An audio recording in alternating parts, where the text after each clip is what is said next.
Hello, my name is Marcus. I'm the compiler of a collection of therapy quotes entitled 1001 Windmills of the Mind, a collection of advanced self-help quotes taken from what's often called the psycho-dynamic or the psycho-analytic perspective, which long ago, as I understand, was referred to by some, or perhaps many, as philosophical medicine and narrative medicine, all part of the innate drive to make the unconscious conscious. The more we do so, the more consciousness there is in comparison to before.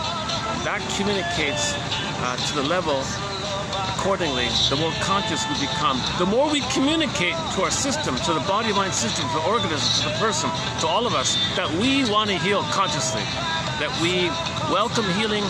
We want to now feel what we couldn't have felt. We want to now know what we couldn't have known. Otherwise, if you're unconscious, the neural circuit that was laid down between the baby and the mother, human connections lead to neural connections. Interpersonal leads to intrapsychic. This intrapsychic is an internal working model.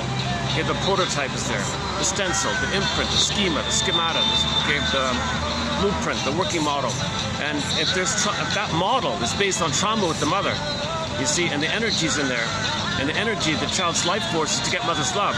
The baby needs a secure attachment. Its basic core need is to have a secure relationship with the mother, so he can feel safe, to maintain his feeling self, and let his feel,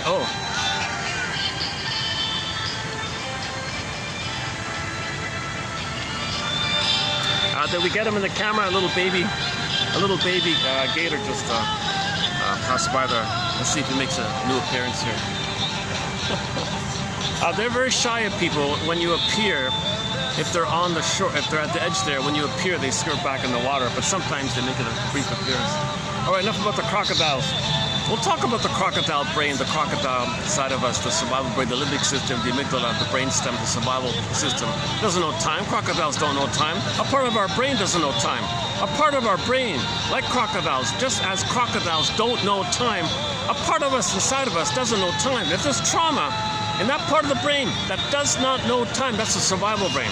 And like the crocodile, that survival brain only cares about survival, basically.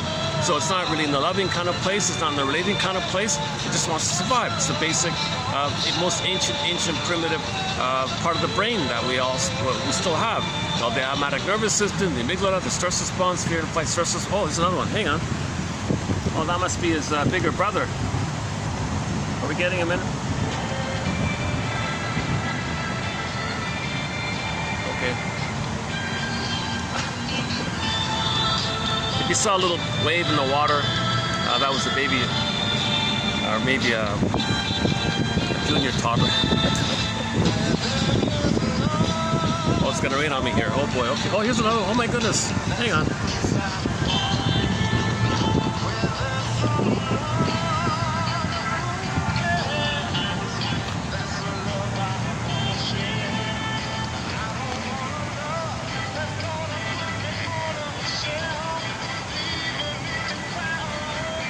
Where's my brother? Hey, where'd you guys go? Wait up!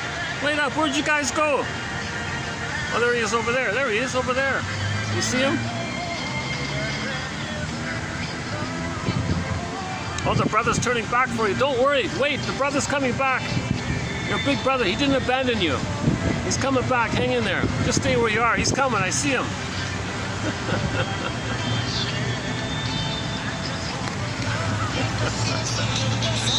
Oh boy. I've never been to this little park here.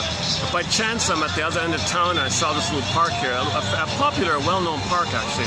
Anyways, enough about the crocodiles and the parks and the weather and the rain and the umbrella. Let's keep going here. Let's pick up on something basic here. The baby's born with what's called an emerging self, or otherwise known as his budding beauty. This budding beauty, or his emerging self, the ontological self, authentic self, the true self. I try not to get people in the camera, but it's going to happen sometimes.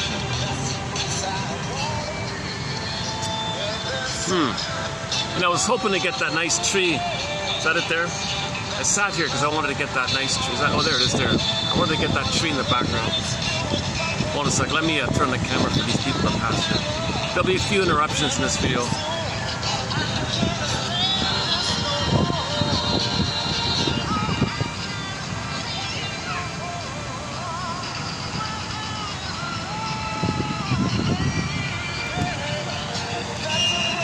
Well, where there is a park, let's see if I can do a video on it. Oh, another one. Hang on.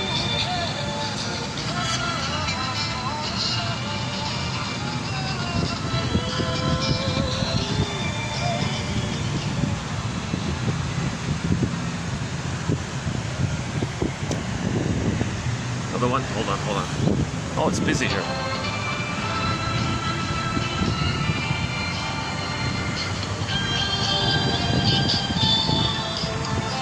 Should be okay now. All right.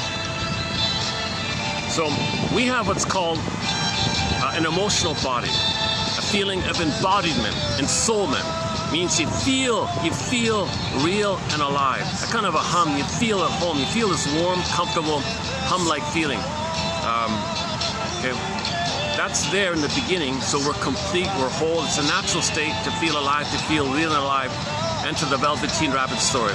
The poor rabbit felt like the stuffed rabbit, asking the real rabbit, "Hey, real rabbit, please tell me what it's like to feel real and alive like you guys. I feel like a stuffed rabbit here." So we may feel like, we may feel like a stuffed rabbit. Oh, this is going to be one of these videos here. I can tell already. So, well, maybe I can do this.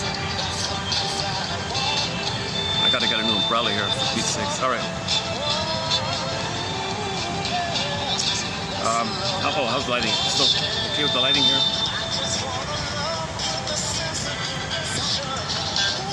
Oh, does that block the lighting if I do?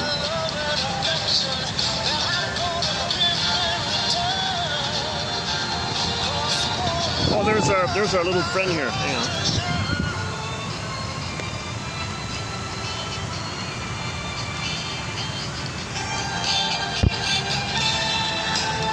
I was in another park, and while I was filming, a crocodile walked right behind me across, you know.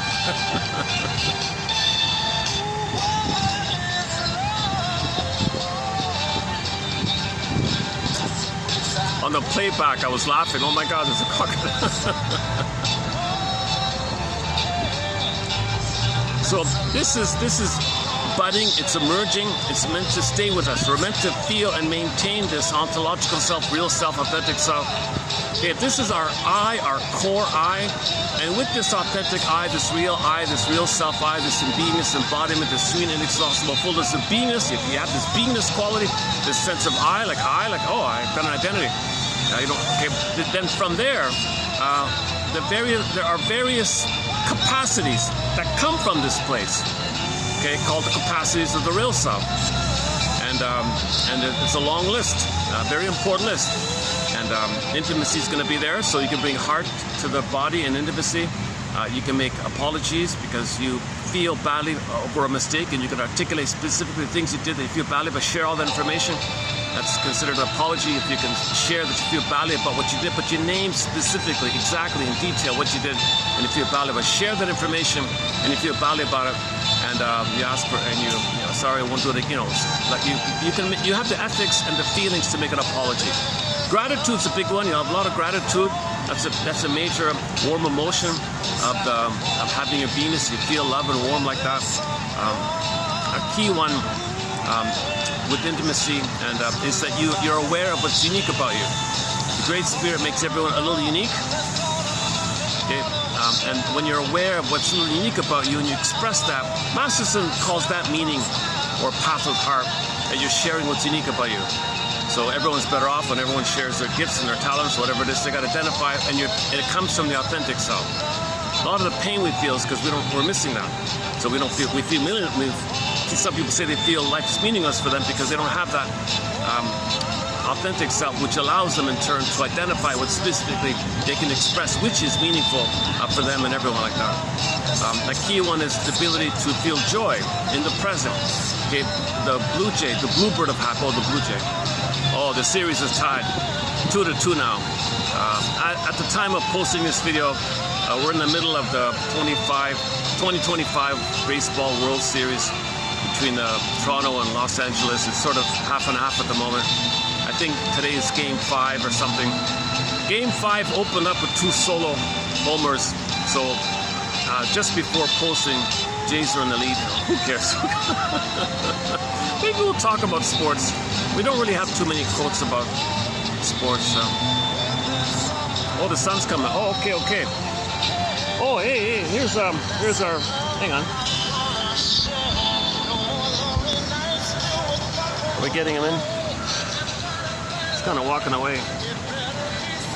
I have no idea how old these guys are. But if you walk towards them, they quickly jump back in the water.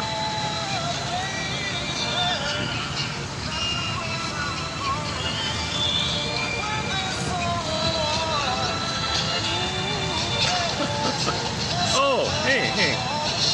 Oh, there's another one. Yet another one. Should we start giving these guys names? What name do we give this one here? He's the biggest one, eh? Or is he? Maybe he smells some cookies in my bag. I don't know.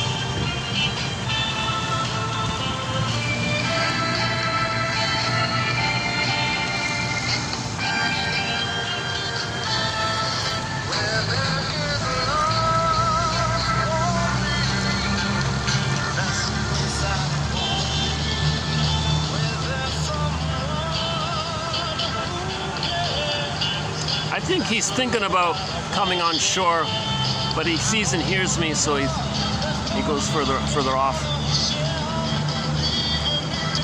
This might be their hangout spot. Oh, there's his brother there.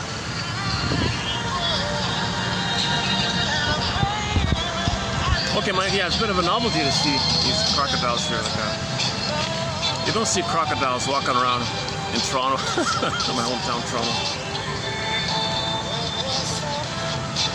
So this quality where you live and love, and you can, with the I, there's joy there. I feel joy. There's an I there.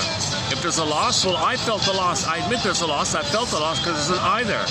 That's a natural response to when there's a loss. So you'll have the capacity to have some kind of expression of your grief called mourning. So you can mourn, and there's a weeping, a deep weeping, or a sobbing, and that's the system. That's the natural response to loss. So you're able to mourn. You have the ability to grieve and mourn with the I. Now, when people don't have the I and there's a loss, they can't mourn. That's complicated grief, aggravated grief, the derailment of the grief process.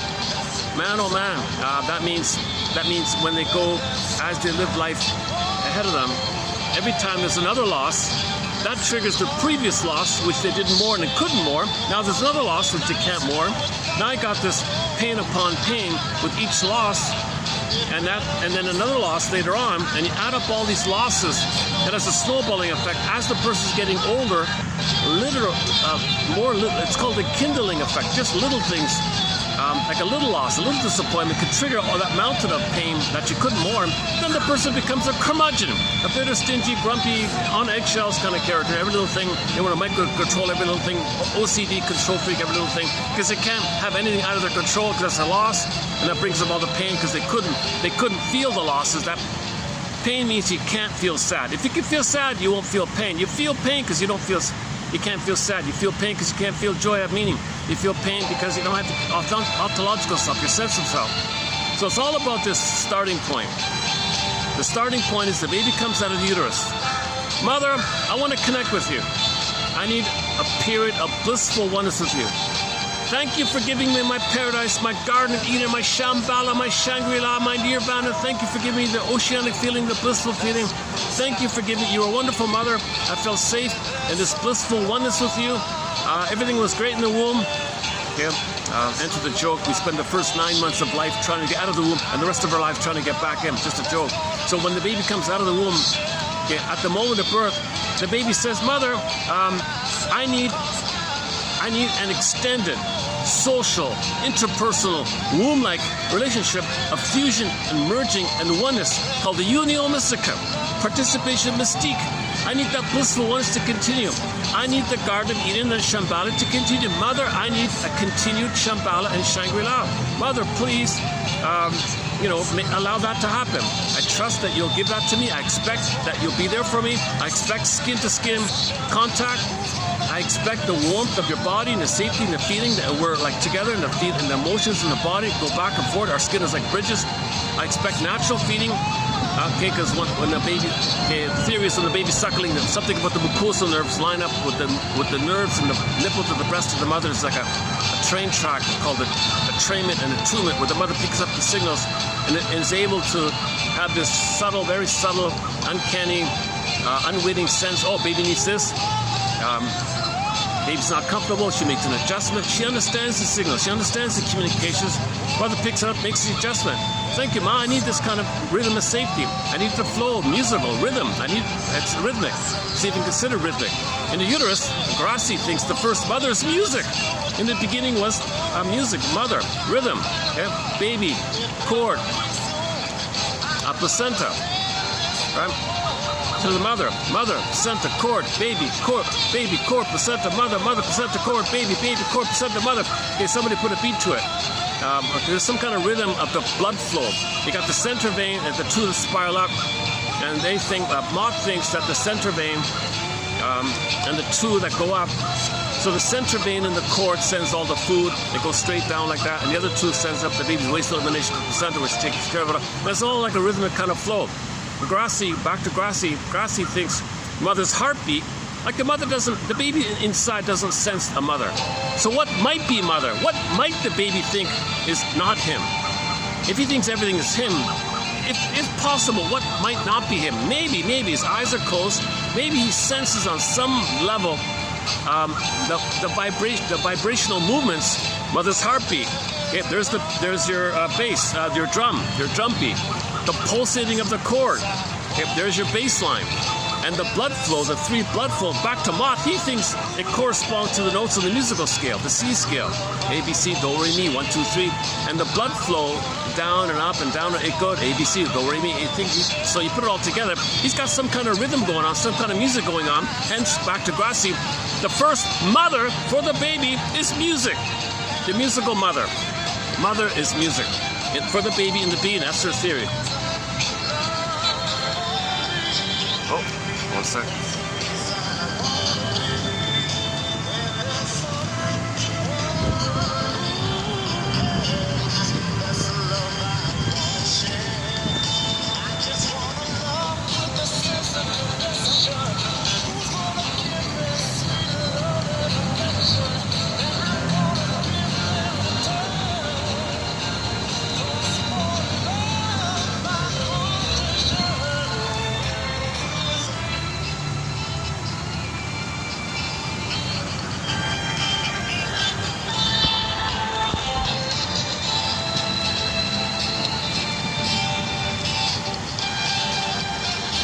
Everybody who comes from a big city, from somewhere, sees these alligators in a little city park are kind of surprised. I was surprised too the first time. It's kind of normal. It's just kind of normal. Locals think nothing of it. Crocodiles are in the park.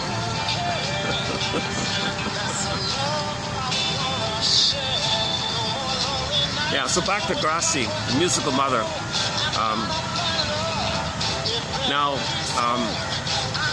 And that's sort of a side point. I'm not too sure about it. It's sort of a fringe theory a little bit. Anyways, when the baby comes out of the prenatal time and he's going to enter the postnatal world, he's making a huge transition from the water world to the land world. Mother, I'm making a huge transition here. But I'm not ready to leave you. I'm not ready to hatch out of the egg. The two of us being one like an egg. I can't leave the egg with you. So mother, I expect you to maintain that egg. Now, yes, you did a great job when I was inside. Thank you very much. So the mother's considered to be a good mother. So in fairy tales are code for trauma. Because in fairy tales, they say there's a split. The baby perceives the mother as a good mother inside, but at birth, when the mother betrays the baby, fails the baby's removed, and all these things take place, the baby perceives the mother as abandoning him, didn't expect it, projects his rage onto the mother, shakes it up, poof, there's a monster. Now he sees the mother as a wicked queen, or a cyclops, or a guy with the horns, or a sea monster, take your pick. So it's the same woman, but from the baby's perception, you got good fairy, bad witch kind of thing. So it's kind of split like that. And babies can't handle confusion or ambivalence with the mother. Breastfeed, the time for the baby is heaven or hell. He needs the heaven. He needs his emotional utopia, psychological utopia. He needs this promised land. He needs this paradise like that. And if he can't understand that if mother breaks the fusion, breaks the symbiosis, breaks the merging, click, it enters into hell. He feels shame. Okay, burning, biting feeling symbolizes hell. Hell is a picture or a metaphor or symbolization for the emotion of shame, this burning, biting feeling. So he's in heaven and hell already. Breastfeeding, everything's good. One is heaven. Mother takes the phone, ignores the baby, poof, he's in hell. He can't understand time. Remember, the part of the brain is the crocodile, doesn't understand time, no memory, no mother, he's in hell. It's a survival thing, right? He thinks there's no mother, so now he's in survival mode. So the theory is, all babies may begin briefly, temporarily with either or thinking, and then later on it sorts itself out and the baby understands mother's a person, he's a person, you can differentiate from the mother if you go to developmental process. Geez, this is getting busier, eh?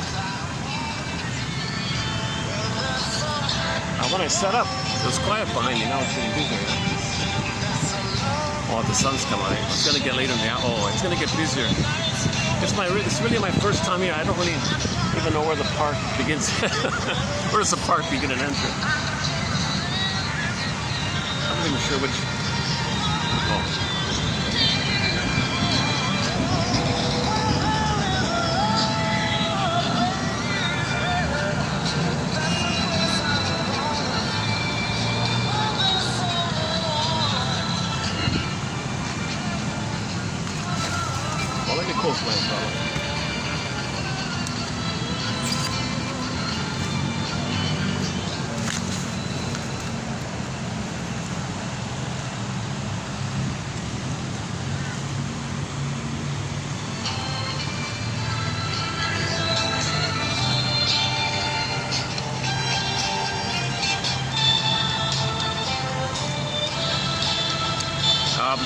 Let's continue with our opening premise here. The opening premise is that the baby, as I understand it, wants to maintain the safety with the mother so he can maintain the development of his feeling of being real and alive, developing with him, growing with him, being a part of him as he chronologically grows up and even cognitively grows up.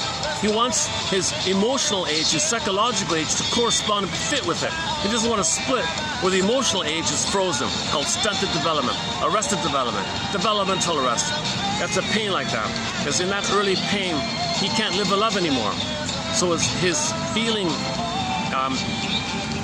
in the outer way, he can't have it because his feeling self is called the dysfunctional feeling system, or flat affect, or aphimoalexia, or alexithymia, emotional warping, emotional dyslexia.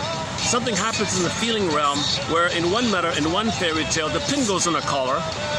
So that means out of the body, flat affect, emotional body goes flat. Yes, the rest of them develop. You can still, grow up physically and chronologically and get 10 PhDs and 10 medals, but his feeling self is frozen so early on. But we live to the extent that we have this feeling self. We live to the extent that we can come from our authentic I self. That's what's frozen in its development. It didn't stay with us. It was fully there at birth.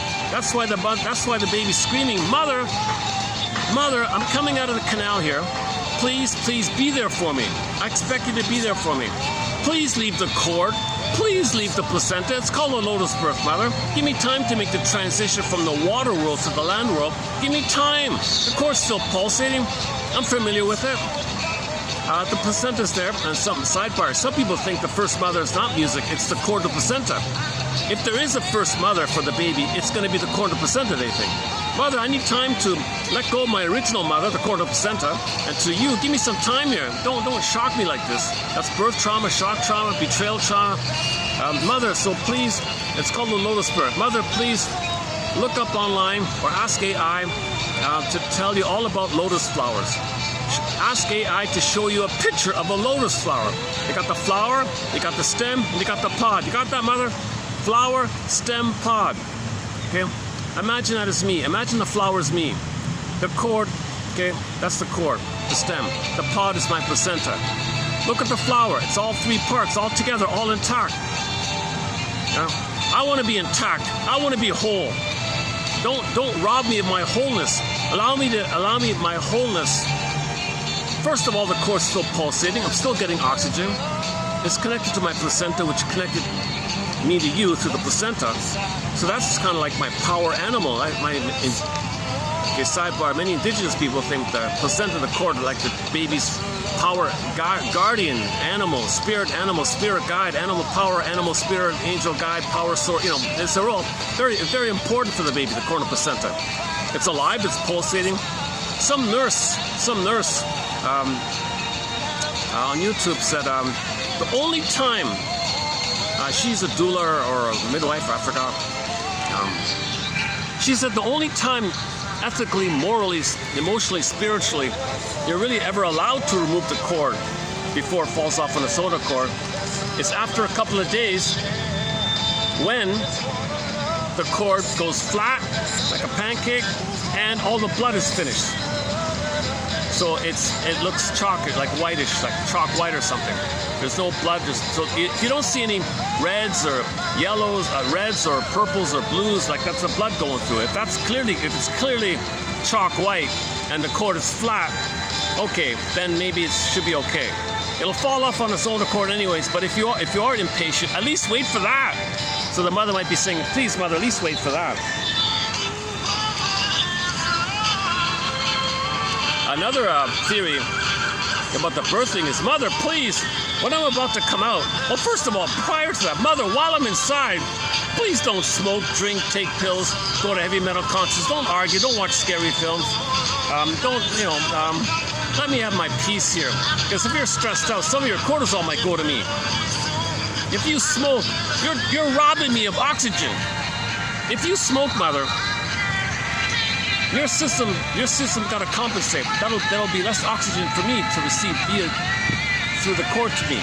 So if you smoke, mother, I get less oxygen. So please don't smoke.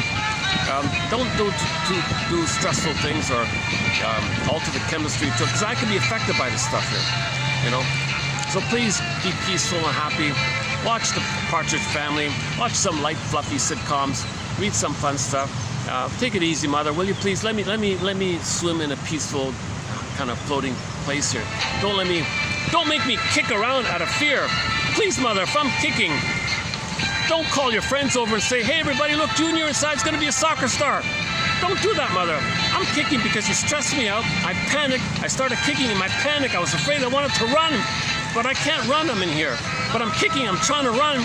And in the process of trying to run, I can't run, but I'm trying to run. The cord got twisted around me, and now I'm not getting enough oxygen because the cord's twisted around me, and I'm in a real panic. Like I'm not getting enough oxygen. I'm really terrorized here. I'm in hell here.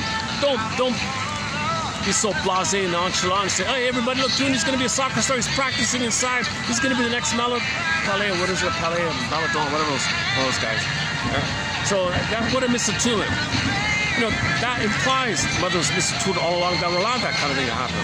Mother's supposed to feel the baby's inside, and there's even like a sense that the baby recognizes the baby's recognizing. There's even a kind of a relationship between the two like that. Mother's not so indifferent of what's going on with the baby. She's connected with herself. She feels the baby inside, and so if the baby's kicking, we're not talking about maybe a little rare. We're talking about the panicky stuff and all that. So if the baby's bored with the cord twisted around, so the mother was stressed out during the pregnancy. So during the pregnancy, no stimulants, and she can't even drink caffeine. No tea, no coffee. Mother, only take that dandelion root coffee substitute, please, or the barley one. What's the other hickory one, or hickory or barley, or one of those ones, or decaf or something. Apparently, the only thing the mother's allowed to take while pregnant is chocolate. Chocolate seems to be the limit. Now, after birth, if the mother does take one coffee after birth while feeding, during the nursing time, hopefully she's nursing. If she's nursing, the only time she can have coffee is after the feeding. If she takes caffeine and then feeds, the caffeine will go to the baby. They'll be overstimulated like that. So if the mother's allowed one coffee after she finishes the nursing round, then she can have maybe, that's the limit, just one like that, not before her. So the baby has all these basic needs in the uterus. Now when he's coming out, okay, there's a lot going on with the birthing. Man, oh man, we spent 10 hours on it. The most recent theory, I have a question mark on it, but it's a very curious theory. Maybe the mother let's imagine that maybe, possibly, theoretically, maybe, possibly, the baby said, "Mother, when I'm about to be born, please deliver me.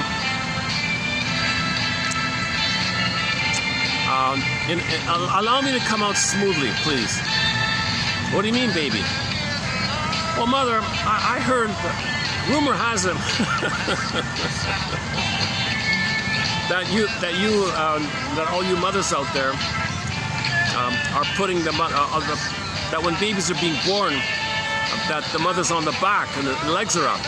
Is that true?" "Don't do that, Mother. Please don't do that." "Why not, baby? Everyone else does it. They're fine." "No, they're not."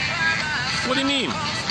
"Mother, if you're on the table and legs are up, yes, we got the big excuse, the big lie. It's convenient for the doctor to be important because after I'm traumatized, he's going to be there. No, Mother, if you lie on the back with the legs up, gravity's pushing down. I am being pushed down on your back. Now, on your back, you've got blood nerves, and okay, that means that gravity's being against me because I'm not going to get enough blood and oxygen because I'm pushing down. Gravity's like being against us, against me. Mother, you're using gravity to hurt me. So please don't let gravity hurt me. Let gravity cooperate. Nature's way. Let nature and nature's gravity facilitate the flow. So please do the traditional, normal, traditional birth. Okay, disclaimer. I'm not a doctor, not a gynecologist. Disclaimer times 1,000.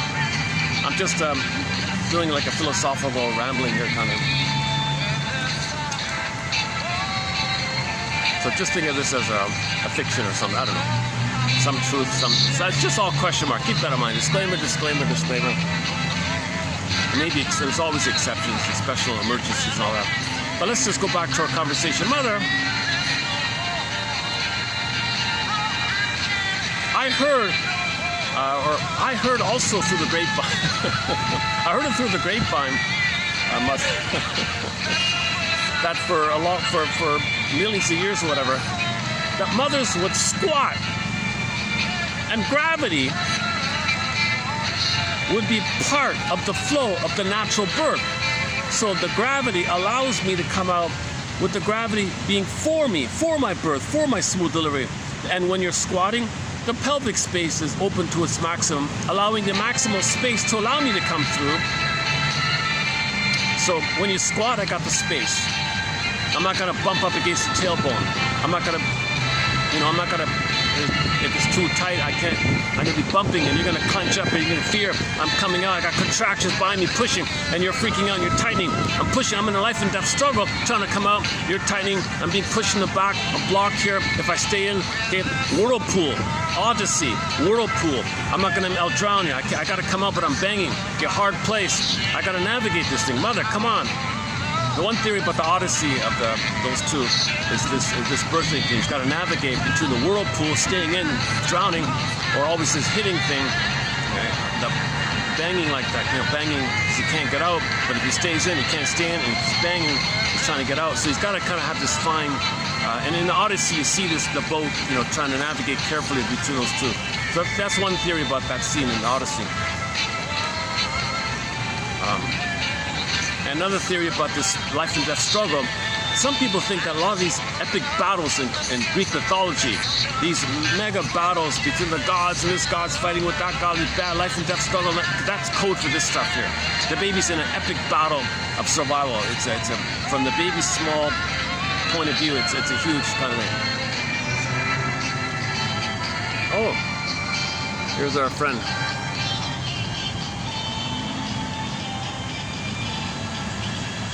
Oh, there's two of them. All right. Are we getting him in the camera?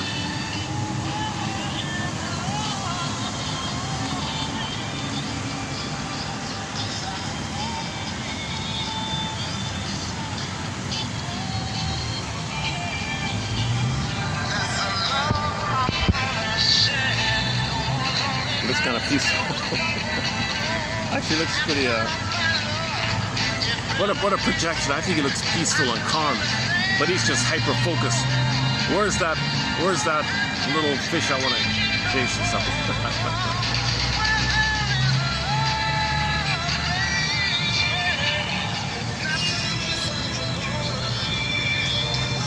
Okay, so the baby, ideally, the mothers in advance do everything they can to increase the chances of a natural birth. But what may block a natural birth, what can facilitate birth trauma, is the pressing down of the gravity, wrong position, clenching up, you know.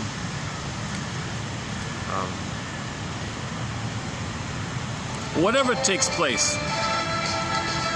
By the way, prenatal distress syndrome makes them vulnerable to birth trauma. So there'll be an increased chance of birth trauma if he's already stressed out by the prenatal time. So you want to give him as much strength and resilience to make this epic transition. Don't weaken him when he's got to make this huge transition. So give him all the strength that he can to make the transition. If he's weakened already, then he's got to make the transition. Then he's got a hard time. Okay, he'll come out of the canal either too revved up in the sympathetic mode. Whoops. Oh, there's 3 of them now. Oh, I see.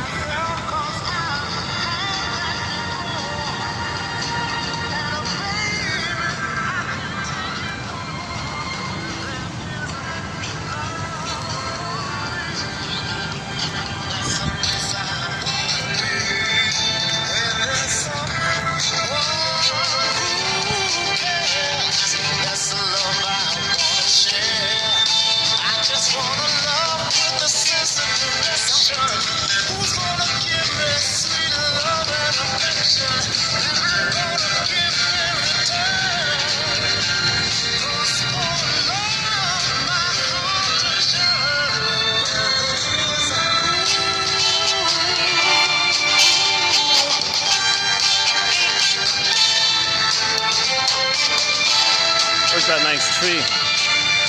Check out this tree here. While everyone's huddled around the crocodile, let's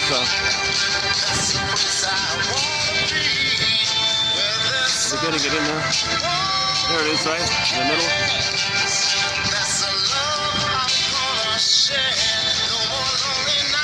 Oh, these crocodiles are rock stars. Check out all the people checking out the...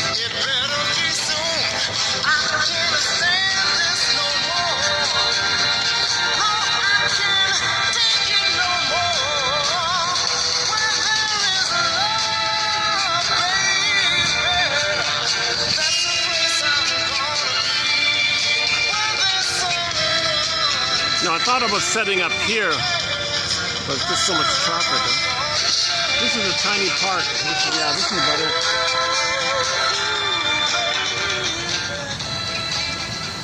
Still there? Oh, it's still there. Hang on.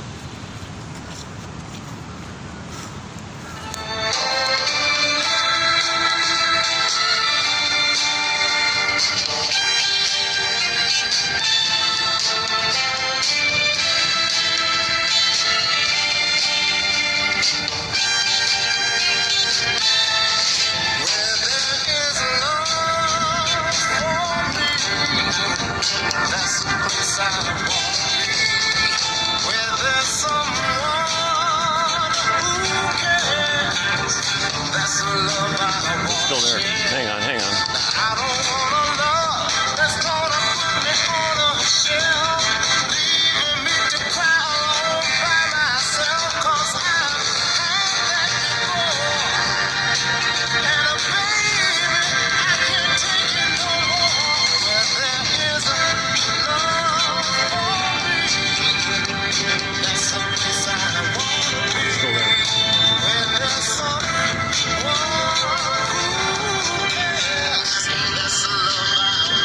There's a couple just sort of sitting right by my chair there. Let me find another spot here.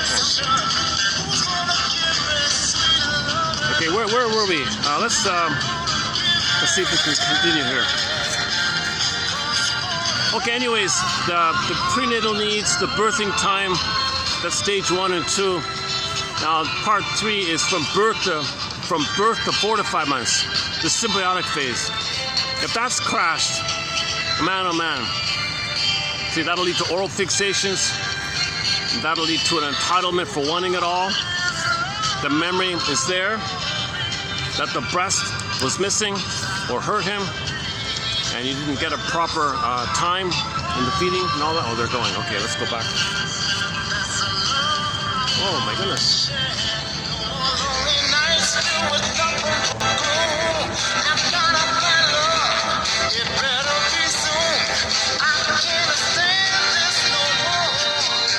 Oh, this is a very popular part. My goodness. So a lot of challenge. Oh, look at that. There it is. There. A lot of challenging personalities. Oh, Jesus. Another couple just took their place. Oh my goodness. What's so special about there? Oh, the crocodile's still there. Oh. Okay, hang on. Maybe let me sit over here for a while. Let's try this.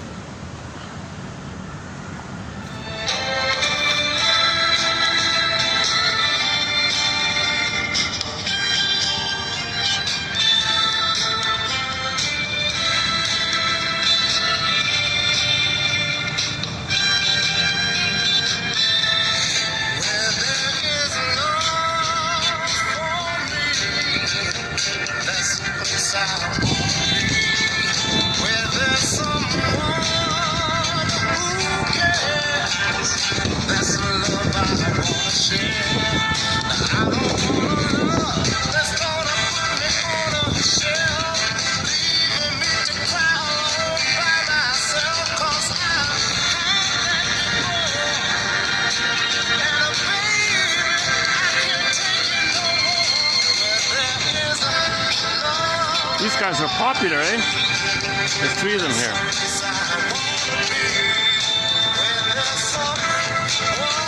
Once. He's really hiding that one, eh? My goodness.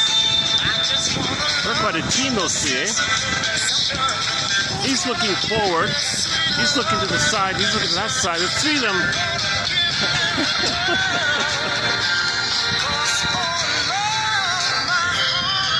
One of them is really like very chameleon-like. He's trying to blend in with the grass, right? My goodness. Maybe he's hoping for a mouse or something. Maybe a mouse or something.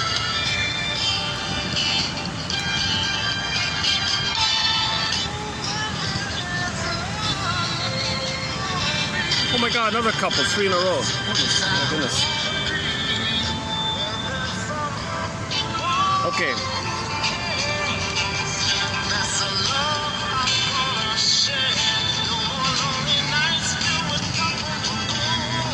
So if the trauma takes place even before the 4 to 5 month time where he hatches out of the oneness, so he didn't get that oneness.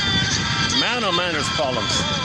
There's a lot of the most difficult personality patterns take place when the trauma takes place before 4 to 5 months. So we're talking about the emotional relationship, relational trauma, interpersonal trauma, developmental trauma, strain trauma, ambient trauma, weaning trauma, discussed yesterday. From this kind of place, all the oral fixations will be there.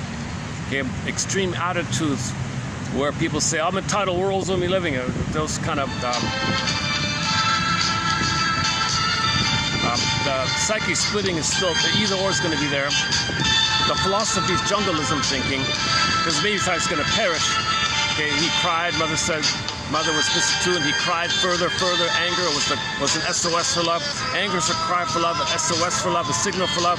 Mother rejected it, so the anger turns in. Now he's relating to his own anger, poofing to a monster, attacking himself. Okay, so he needs his anger at himself to link him to the mother. So he's got to turn to his own anger to contain himself. How does he deal with that? So he pleasurizes the pain, called psychic masochism, major crime in the psyche, and that pain compels him to a defense called oral fixations, repetition compulsion. So he'll be manic to chase for symbols of mother, because the hope of the symbol for mother, the hope of the symbol, the positive chemistry can push back the painful chemistry. So the pain is the stress and the cortisol. But if you hope and chase, and dopamine, when it's trauma, there's dopamine. I mean, too much dopamine, too much stress, too much adrenaline. The set points to like, go, dopamine means go, chase. What are you chasing for? Only symbol of mother. But the process of chasing, you feel important, there's a hope, there's a symbol. So you feel safe because you anticipate mother. So you are reminded of what it would be like to have mother. So you feel some good feelings. That pushes back the pain. But the pain comes up. Okay, chase, hope, relentless hope, chase, manic, oral fixation, smoking, drinking, etc., money, gambling, promiscuity, chase for something symbolic. And it's a blipping phenomenon. It works for a minute, and so the positive chemistry you get with the hope pushes back the pain chemistry. The pain chemistry comes back, chase again. It doesn't work. Pain goes back. Pain comes up. Chase again. Push back the pain. Pain comes back. Kind of like these crocodiles. And they come up. They go back. They come up again.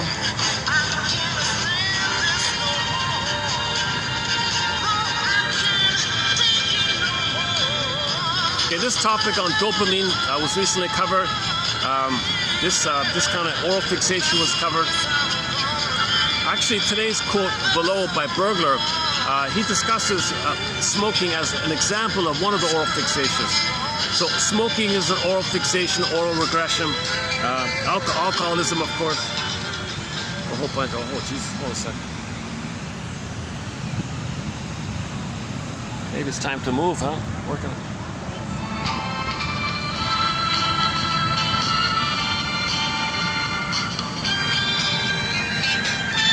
See, the other side, it's right at the road. It was really noisy there. And there's still a lot of traffic even there, right? This seems to be as good as I can get it here.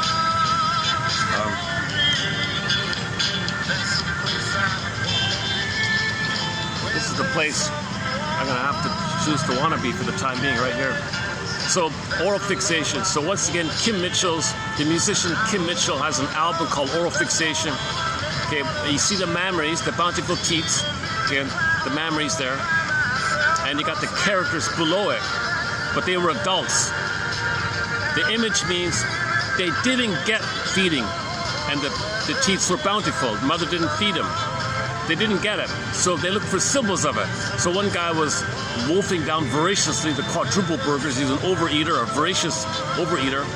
The other one was smoking and biting their nails and all that. The other one was drinking booze and all that. And then you can imagine a person staring at the mammaries because he didn't get it. So they were adults. The album cover means oral fixation. They didn't get the feeding, so they looked for symbols, okay, food, drink, smoke, etc. Now, the artist drew those characters in a shaking manner, as if they had the shakes to imply that this is addictive. They became addicted. Oral fixations are addictive. A huge compulsive dependency, a compulsive emotional eater, a compulsive smoker, drinker, etc. And the cause of oral fixations, now you go to Miss Shakira's album cover called Oral Fixation Volume Number 2, and she shows you the cause of oral fixation with the weaning trauma. Okay, so if the fruit's plucked too early from the tree, the fruit is going to be bitter. So on the album cover, Shakira's album, not a fan or anything, but you have the baby on the tree, and the mother pulled away the nipple. Okay, so they as a symbol of the nipple, they put an apple. The mother was holding the apple away from the baby was reaching. Mother, where are you? What are you doing here?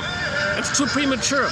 If you give me weaning trauma, I'm going to be bitter like an unripe fruit is bitter. I don't want to be bitter and be angry all the time. Anger is going to be a continuous frozen cry, frozen anger, frozen scream, frozen desperation, frozen SOS for love. He's going to spend his whole life in anger, hostile mind.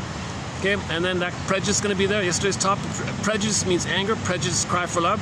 So he'll spend his whole life looking for mother's love. So he'll spend his whole life with a quote-unquote chip on his shoulder, angry at mother, the world's mother, angry at the world. So this is why the baby's so desperate to have a natural rhythm of safety and blissful oneness called a paradise. Babies need paradise. So if that egg was broken from birth to 4 to 5 months, often it does fail at birth. There is a lot of birth trauma, birth trauma. Mr. Freud didn't like that. Mr. Freud said, "Give me back my ring." He booted him out. Mr. Freud booted out almost everybody. I don't know the story of Bergler, if he voluntarily left or there's no information about it. But Bergler never writes anything disparaging about Freud. he was the first sort of secretary for Mr. Freud, Edmund Bergler, one of our mentors, Edmund Bergler. But he booted out all these other people, right? Except Frenzy. Frenzy was his nursemaid. Frenzy held his hand. He couldn't travel on the boat alone. Mr. Jung and Freud were afraid, little children, so Mr. Frenzy had to hold their hand the whole time. Interesting story.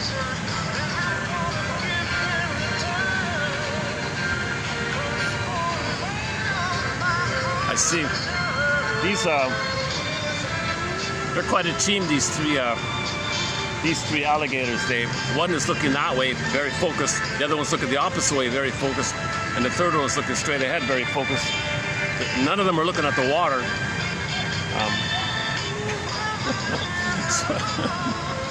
My goodness, you're the ultimate surveillance. My goodness. No little critter's gonna get by these three. If there's any moving critter in that little area there, one of them's gonna grab it. Oh my goodness. So those snakes and all those reptiles, they only care about survival. They don't think about love or affection or like that. There's no play, they're not laughing, they're not crying, they don't mourn, they don't care, they're cold-blooded creatures like that. So that's why that spine, our ancient spine in the amygdala, it has that reflexive stress response, fight or flight. You just gotta survive. If there's an earthquake, gotta run. So it's just survive. There's a part of us that just mobilizes us to survive the flight response, the stress response. Now anger is the last one, the final pathway. First we're afraid, first we want to run. Like that Asperger's guy discussed yesterday from the Thinking Man's Western, Stony Brook, a guy named Jody. He would always avoid the bullies. He would run, avoid. Then they cornered him, they beat him, and they finally hit back. The final one was the backlash. So he got angry as the final desperation. And even then, he only got angry so he could have a chance to escape. He didn't continue the anger, he just wanted to escape. The first thing is to escape. If I walk up to those alligators, they're all gonna jump in the water, they want to escape. Anybody who approaches those three baby alligators, the stress response, fear, flight, run. The humans might want to turn me into leather bags, get out of here. I don't want to be their shoes, get out. Crocodile shoes.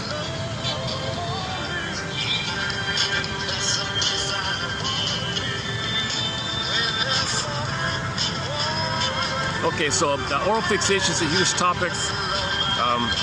Man, oh man. It's symbolic of mother. So in the repetition, when there's trauma, we repeat. When there's trauma, we have the unconscious hope for the fulfillment of old unfulfilled needs. When the mother's love was missing. But that part of the brain, like a crocodile, that doesn't know time. But you got to repeat because you're in pain. The pain, repeat, you want. Repetition compulsion means you're living in the past without trauma. Repetition compulsion means you want to pick up where the trauma took place and instead have a loving mother who loves you through the developmental process to have your authentic self and your golden ball and your penis, live in love in the present, have the capacity of the real self, and then you can have intimacy and warmth and creativity and joy can run the console. The blue jay can be there, the bluebird, the golden ball, and your meaning and love, and you can make I statements, you can grow together, you can discover together, curiosity, wonderment, and so on, rather than just survival all the time. Okay, so the famous triune brain, right? The brain has three parts, the 3-in-1 brain, the crocodile brain, the puppy brain, and the cortex, right? You can nickname it whatever you want. I've been using the iguana. A lot of people use, Janoff likes to use salamander. A lot of people, oh, they're on the move, huh?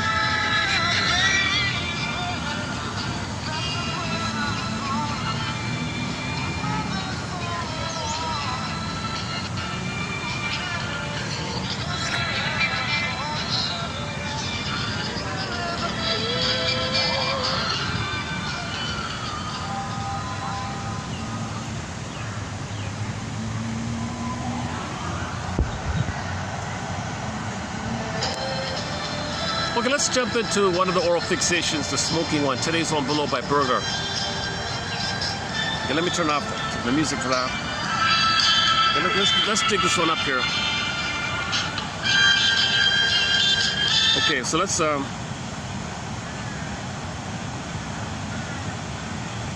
lot of great quotes recently. Yesterday I tried to cover a very, very old quote that nobody even knows existed. I'm surprised it's not like a bumper sticker slogan. I'm surprised self-help authors didn't use it. But Overstreet, Harry Overstreet, in 1925, in his first self-help, in his first success, or well-known self-help book called Understanding Human Behavior, or was it the follow-on, the Mature Mind one? One of those two books. He quotes somebody from long ago, prior to him, 1800 something, who said, "You're apt to be down on what you're not up on." So if you want an interesting discussion on prejudice, okay, you're apt to be down on what you're not up on. Okay, I tried to cover it in the last video. Man, oh man, at the Swan place. I was a little tired-ish, so it wasn't my best delivery here. I'm still sort of half and half here today.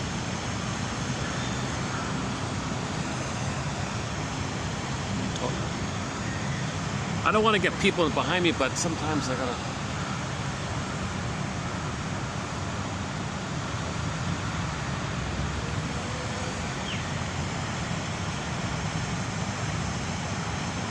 See, if I face that way, then I'm seeing the people all the time. I want to get the tree. Look at that, eh? All right. Is that, which one is it? That one? That one? The birch? Is that the birch? Looks like a birch or something. Okay, so Pavlovian conditioning. Pavlovian conditioning can be applied to humans, right? People can also have a response to the bell.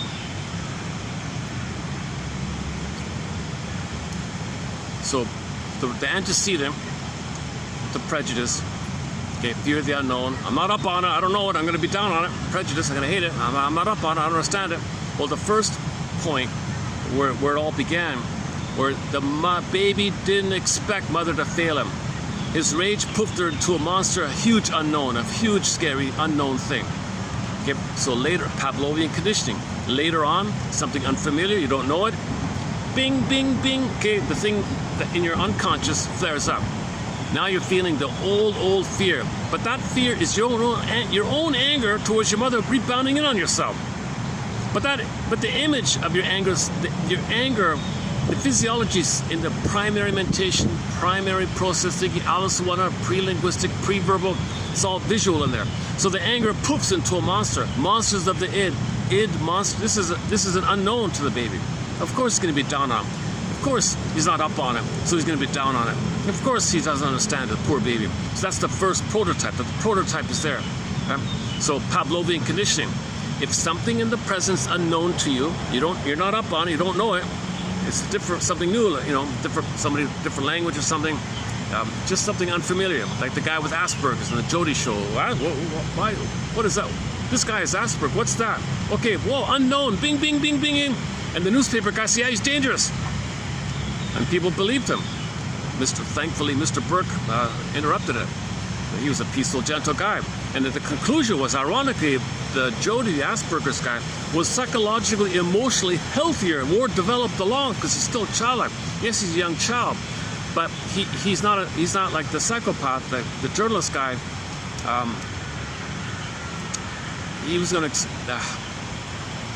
He didn't care about the effects on him because he had an immense greed and entitlement to climb the ladder, and he learned that the way to climb the ladder is to manufacture a sensational story, scapegoat poor Jody, okay, get all the people excited because he knows intuitive that'll trigger people's boogeymans. They'll all freak out. He'll be a hero. He'll be a star. They'll say thank you to him. It's all made up. It's all fake news. He'll be a star. He gets promoted because he wants power to compensate for his feelings of being unloved. Compensation theory. He feels immensely unloved, immensely rejected, immensely unlovable, immensely devalued. So he wants to compensate where he's a star and all on top like that. He has power to compensate. So he didn't care. He didn't care like that. So another quote recently covered was the Diderot. Overstreet has another good quote from Diderot, also from 1800 something. Diderot said, just to paraphrase it, let's say that you took a baby and you removed them at birth. He's physically alive. Okay, you give him the powder stuff, but he didn't connect with the mother. Okay, poof him like a time machine. Poof him into the size of an adult. Diderot thinks he'll be a criminal because the criminosis mechanism. He's he's demanding all from mother, the breast. He has to do something dramatic to control. So he feels entitled. He doesn't. So that whole area. So that show, the Thinking Man's Western, Stony Brook episode entitled Jody, was about this psychopathic journalist guy. Felt entitled, didn't care, he wants it all, and he almost got away with it because he intuited, as just mentioned.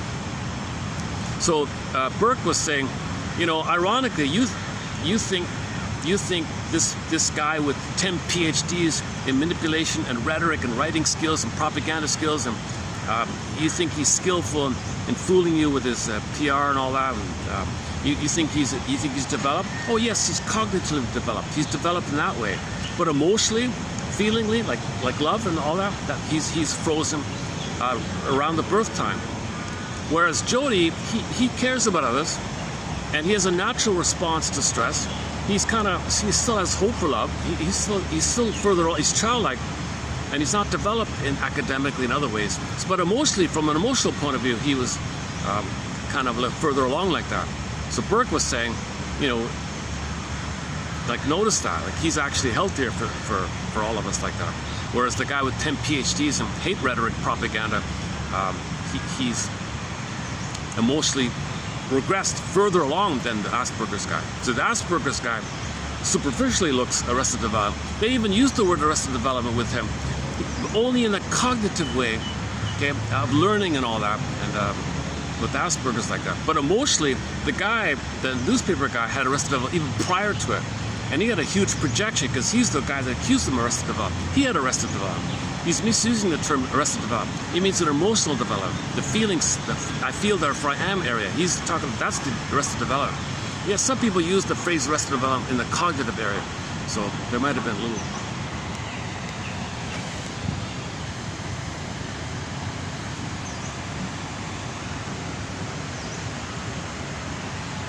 Okay, so for more on this point, check out the short section in this channel here.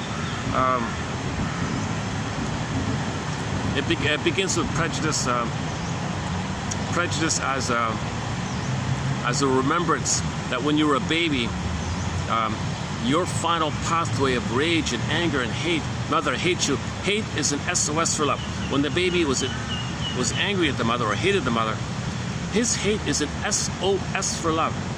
But the mother was strange, unfamiliar. So it's within like that. So in the present, something unfamiliar triggers the prototype. Monsters of the Id, it's within. Enter the Forbidden Planet film. Okay, the science fiction film Forbidden Planet, Monsters of the Id. They didn't come from some other place, it came from within. So there's a discussion about that 2 videos ago on the Forbidden Planet, so check that out for more on that. Okay, so Monsters of the Id. So there were the monsters on the planet, but they were materialized by the fellow's unconscious imagery. It poofed it, but it came from within. But people thought, did it come from somewhere else? Where did it come from? No, it came from within. Monsters of the id. Id, monsters. What's the id? The id is the elementary basis of the unconscious. That's the line in the film.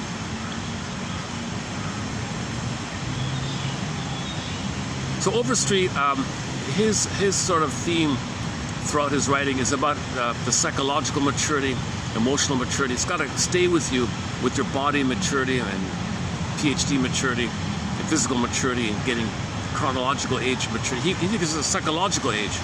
So Jody, the Asperger's guy, was psychologically older than the psychopath. Yeah, that's the point that made there, I think.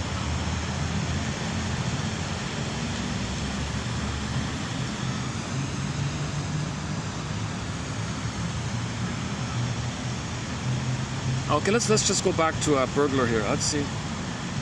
We're doing 3123 today, right? Okay.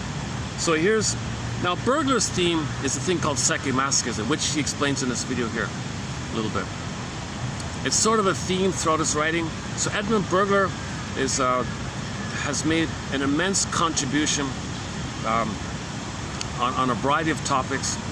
Okay, he's most famous for the writer's block book, also for the gambling one and the money one. Those three seem to be the main, most popular books of his: Psychology of Gambling, Psychology of Writing, and Psychology of Money. And but he's got a bunch of other books on a variety of topics: self-defeating behavior, and But his unique sort of angle on things is a thing called psychic masochism. When the baby's anger as a cry for love, mother blocks it, like imagine the water hitting the dam and it rebounds back. So the baby's life force in anger mode, cry for love mode, but it's anger, it's hate. Now he's hating himself, self-hatred. What does the baby do with his hatred towards himself? Bergler says, well, okay, another person said in the brain somewhere, the part of the brain responsible for pleasure and pain are very close together, so if there's trauma, they blur up. So play the song by Pat Benatar, Hell is for Children, love and pain are the same in the eyes of an abused child. Oh, my goodness. These three crocodiles are rock stars, eh? They're a real celebrity. Everybody who walks by stops to take photos of them. There's a family just beside me taking photos of them. The three.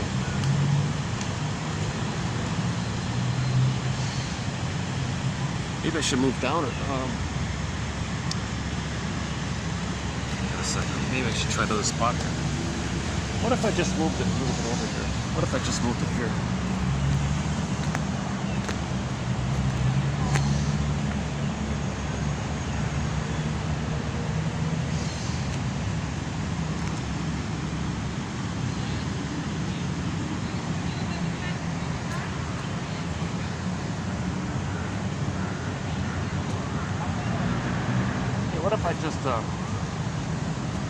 What if I just park behind this tree here?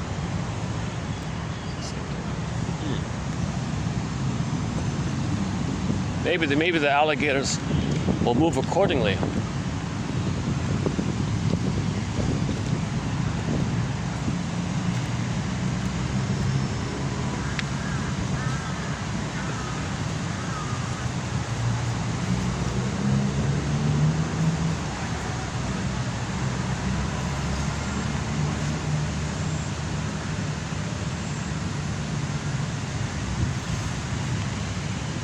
Are we getting them in?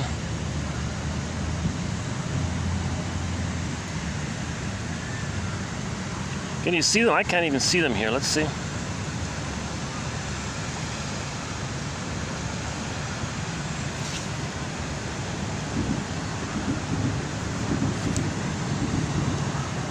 Are you seeing it?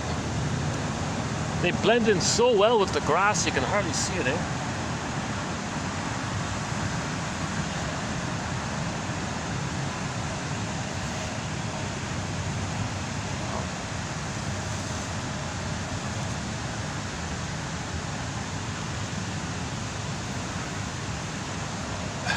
Oh my goodness.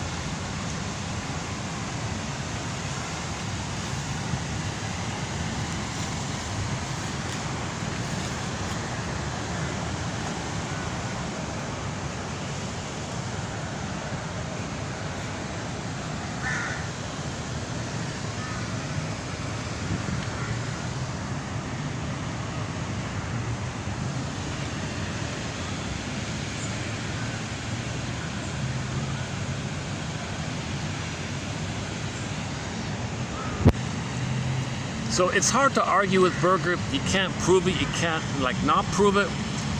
But it kind of makes, then it doesn't matter.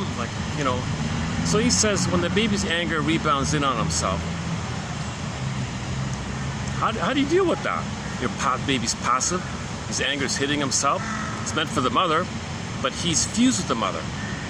He thinks he is the mother. The whole system is one. So he may on some level think his anger is attacking the mother, but in reality he's attacking himself. Now what does the baby do? He's dependent on this because that's the tie to the mother, the link to the mother, the fix to the mother. He's fixated at this thing. He's fixated with his own anger hitting himself. He's fixated it because that's the hope and the tie to the mother. What a mess. So the baby does a quote-unquote ingenious thing. He says, hey brain, turn this pain into pleasure, okay? I'm gonna fool everybody. I'm gonna fool myself. I'm gonna fool her. Okay, brain? Come on, go ahead. Make this pain I'm feeling, my own anger, that's meant for my mother's attacking me, make me like it. Make me enjoy it. The brain goes along. Baby says, all right, thanks. By the way, how'd you do that, brain? Brain says, well, I just repressed it. The pain's gonna be there. So you gotta do things actively. You gotta be active. and hope for mother, and the hope and the hope and the hope will push back the pain, but the pain will keep coming back. Jeez, what a mess you put me in. Well, that's the theory called psycho-masochism. You'll be fixated at the masochistic point, and the hope part can be the smoking or the drinking, etc. So Bergler mentions the one about the smoking here. So superficially, you might think, like when the baby's traumatized, it's a real betrayal for the mother to put the pacifier, the rubber thing. What the hell? Baby complains. Mother says, oh, he puts honey on it. Another betrayal, another betrayal. Maybe turns to his thumb, maybe. Another betrayal, his thumb sucking. Pacifiers. Holy, you know what? This is all betrayals. So later on, the cigarette, the rubber thing, whatever, plastic on the cigarette butt, or maybe it triggers the memory of when he turned to his thumb or the pacifier and looped because the nipple wasn't there. That's just one popular old traditional theory. But anyways, if either way you regard it as symbol of the nipple, it's not the nipple, but it's a symbol. It fails because it failed. But you got the hope. The hope is the chase.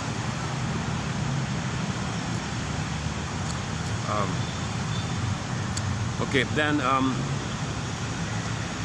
see, you got to think about symbols. That's not real. Nobody consciously thinks when they reach for the cigarette, they're looking for mother or the nipple. No one ever thinks that. It's impossible. Your cortex will never allow you to think that. Right? So you'll have excuses. What's wrong? It's on sale. Nothing wrong. Everybody smokes. We've been smoking for a long time. What's the big deal? Stop. They'll justify it, called rationalizations, because the rationalization gives you, it makes you lie to yourself and others that it's okay to hide which is unreasonable. It's unreasonable to think the cigarette butt is the nipple. It's unreasonable. And who would think that? Okay. Plus the added point was, Janov thinks, he calls them tranquilizers, like the nicotine and the tar function as a pain thing. Ullman and Paul think the cigarette, for example, would remind you of the time of the missing nipple. So in the memory, you should have a memory of being fed properly. It's missing, like a hole there. Well, you fill in for that hole, so to speak, but it's just a symbol of the nipple. If you can have a symbol of the nipple, Ullman and Paul, in their excellent book called Narcissus in Wonderland, an excellent book. Oops.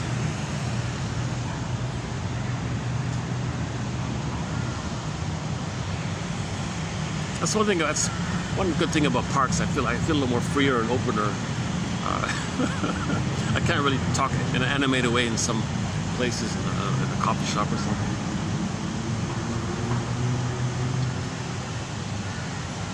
One of our companion birds to our collection is the crow. We'll talk about the crow another time. So Narcissus in Wonderland, they have the theory that all these oral fixation items, activities or substances, they function as ATMs, they call it, addictive trigger mechanism.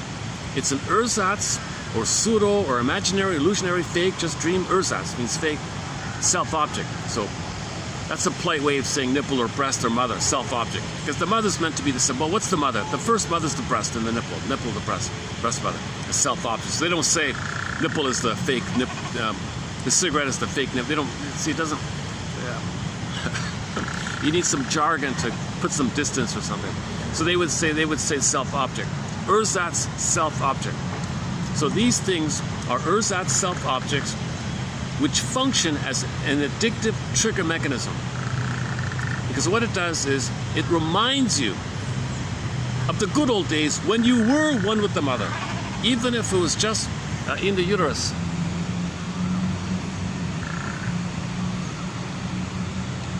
Probably can't see him, but he's hopping and crowing in the tree there in front of me.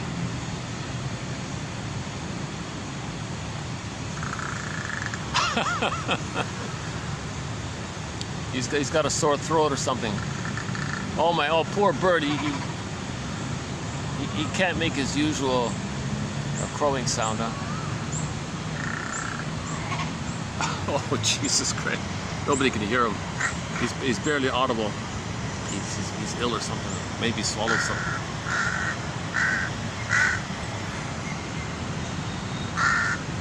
Oh, there he goes. Or maybe it was strategic, maybe.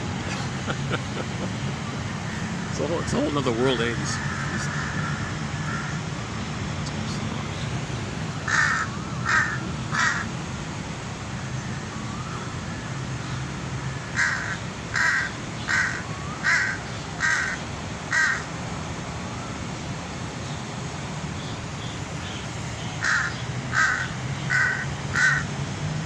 So Alman and Paul say, you're not really addicted to smoking. Smoking is the means to blip up the fantasies and the memories of the good old days. And if you can do that, if you can remember the good old days, the fantasies and the memories release the positive, happy chemicals. That's what you want. You need something to do that. You need something to blip it. So the cigarette just blips it. Okay, plus the added element of the tar nicotine functioning as a way to numb you or something, to send you endorphins. Maybe it increases the pain, deprives you of oxygen, pain, endorphins. I don't know about that part. But anyways, it's considered an oral fixation. Alcoholism, compulsive, smoking, gambling, drinking, these are all oral fixations. So oral fixation means trauma before 18 months. So it's subdivided into birth to 4 to 5 months. There's your bullies, Iagos, and all the other ones. And then between 18 months and between 4 to 5 months and 18 months, the child has less of an issue of safety. He's got the mother, but it's negative. He wants a positive. So it's a little different quality. Oh, you're kidding. Oh my goodness, the whole time, I just noticed something. The whole time I've been sitting here, there's actually a baby alligator sleeping on a branch. The crow is right beside it.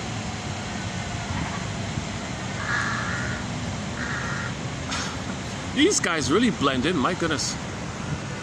You probably won't see it, but there's the tail. That's his tail.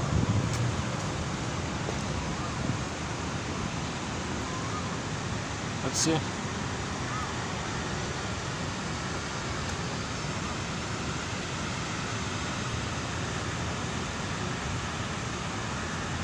I can't even see it.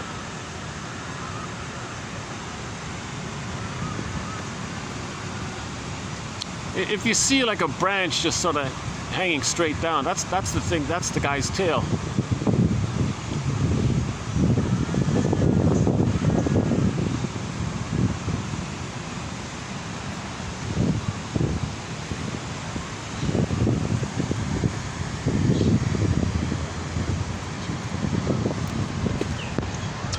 Or maybe the bird was saying, oh, I get it now. Maybe the bird was there saying, hey, everybody, watch out. There's a guy. There's one of them up there. Do the crocodiles eat the... I'm sure the crocodile would eat the crow if they had the chance. Maybe that's... Or are they friends? I don't know. This is I'm being a little silly today in this video. I think I'm a little short on sleep. I'm a little kind of like that. Some people said if you're sleep deprived, it's almost a little bit like you're a little drunk or something. So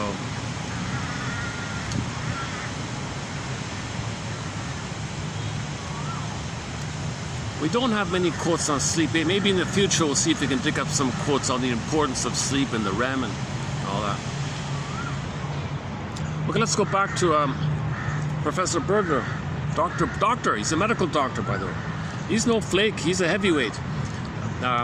There's a lecture. There's only one, from what I know, there's only one surviving audio lecture. It's 50 minutes long, done in 1950 something in a massive lecture hall.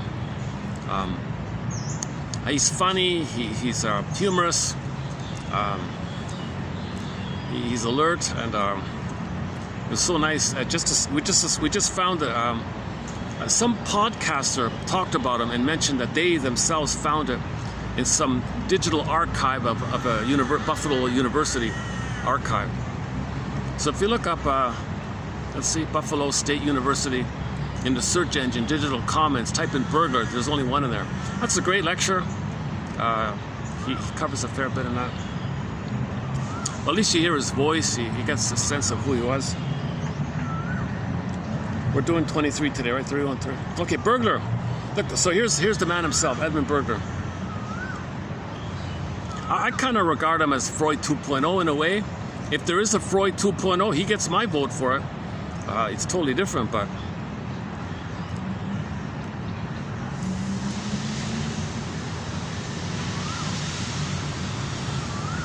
So, oral fixations, the repetition compulsion, negative personality, the many things you're doing, they're considered confession to a lesser crime, pseudo-aggression, rescue station, to distract you, to give you the hope of the dope, to push back the pain of the psychomasculine that the person is fixated on. So they're fixated at the pain, but you got to be active, to feel important.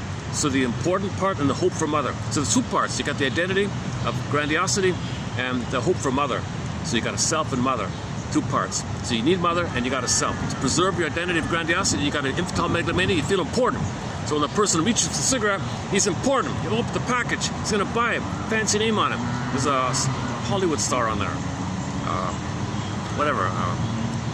Anyways, he associates feeling important. Maybe the advertising says, if you buy this cigarette, you're important. You know. There's an old muffler commercial. If you come to our muffler shop, you're a somebody. You're a somebody. You come here at this shop here. When you come to our shop and buy a muffler for your car, you're a somebody. People fly. I want to be a somebody. So you feel important. So babies feel important. And we all need to feel important. But from the baby's point of view, it's an extremely pronounced need to maintain the status of importance, special importance, called infantile megalomania, omnipotent king of the gods, all of it. It makes it happen. Baby thinks they make everything happen, so you got to make it happen. Yeah, you come here and make it happen. Or the cigarette like that. So in the oral fixations, when you reach for the wine or the food, comfort food or the cigarette, etc., you feel important in the process. Dopamine. Like yesterday's example with the gambling was, you know, you go to the slot machine, you feel important. You say abracadabra, you say some things, maybe you do little gestures, and you feel important in the whole process. And your hope for mother, but it's rejection because you're repeating the original rejection. Okay. A great hope fell. You heard no noise, the wreckage was within, oh cunning tale that let no witness in, says Emily Dickinson. How do you repeat that? How do you repeat the hope for mother and the crash rejection? Well, go to any kind of place that promises you and rejects you. So the classic example is the gambling, the casino, all that. They promise blinking lights, but you feel important. You say magic words, they even design it so you can feel important. Okay, but you're going to be rejected. You're repeating what happened in the past to know what happened in the past. You symbolically recreate and repeat to know the past. So you're meant to step back and observe it and say, oh my God, this hope and rejection, that means I was rejected by my mother. Okay, for more on this point on gambling, check out the past 2 videos ago. I covered it at length, Bergler and the gambling one. Today is going to be Bergler and the smoking one.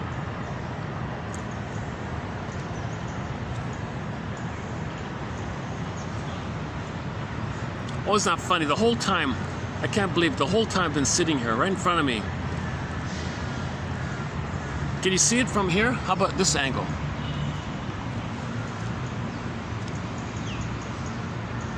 If you look at one of the branches, he's facing, you know, like towards the water,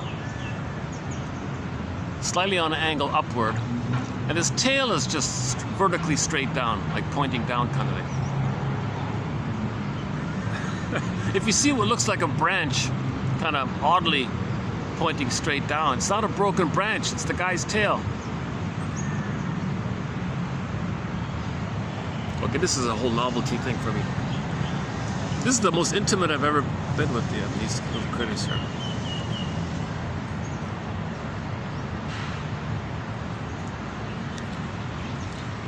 I'm guessing when they get to a certain size, they send them to the farm, special farmers, special outdoor place. So these are small and harmless like that.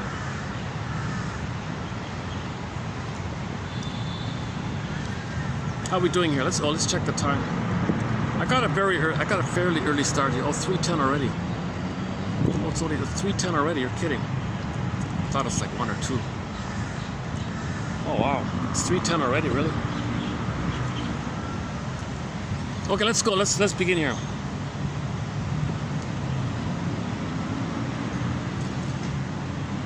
Okay, let's back up a sec. Hold on. So Bergler regards or calls psychic masochism the libidinalization of this pain. He's going to feel pain if his anger is hitting himself. He feels pain, psychic pain, but he's going to make him pleasurize it. He's going to pleasurize the pain as a trick. It's a trick. But so he buries the pain, but the pain's still there. So he's got to mask it over with pseudo-aggression. So oral fixation is a defense against psychic masochism, making pain pleasure, but the pain is there, but you don't want to know it. So you confess to the lesser crime to keep the hope. The confession to the lesser crime of smoking, drinking is the hope to push back the pain. That's his theory, psychic masochism. Pseudo-aggression is a defense against psychic masochism. And then the top one is the rationalization, the flim-flammery and duplicity and double talk and excuses you say to yourself to not be aware of it. So that's a defense, because see, you're dependent on the lie. Play the song "Lying to Myself" by David Cassidy. Lying to myself. We lie to ourselves because we've got to do this underlying thing. If you face the truth of it, you're going to feel the pain of it. It's going to come up. But that's the healing. To confront your lies, then the pain comes up. Then you realize there's unprocessed trauma, unmourned losses. Mother failed me. Mother betrayed me. Wait a minute. When I say my mother failed me, maybe there really wasn't a loving mother. Maybe mother was narcissistic herself. Maybe the mother thought she could use the baby to comfort her. Maybe the mother had emotional dyslexia, impairment.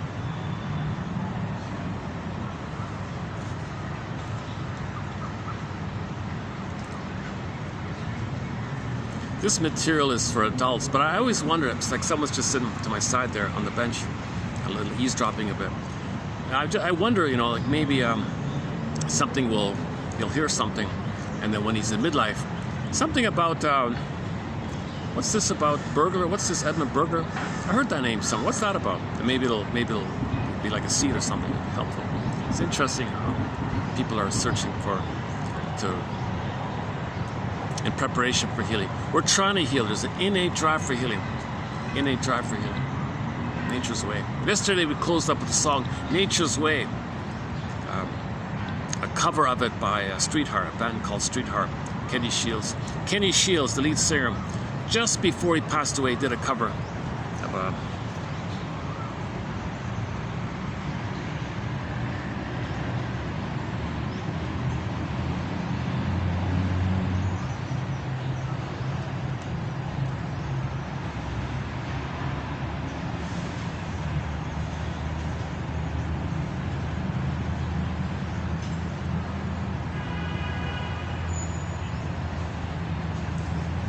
am I holding the camera to? Sometimes I point the camera, but I miss it.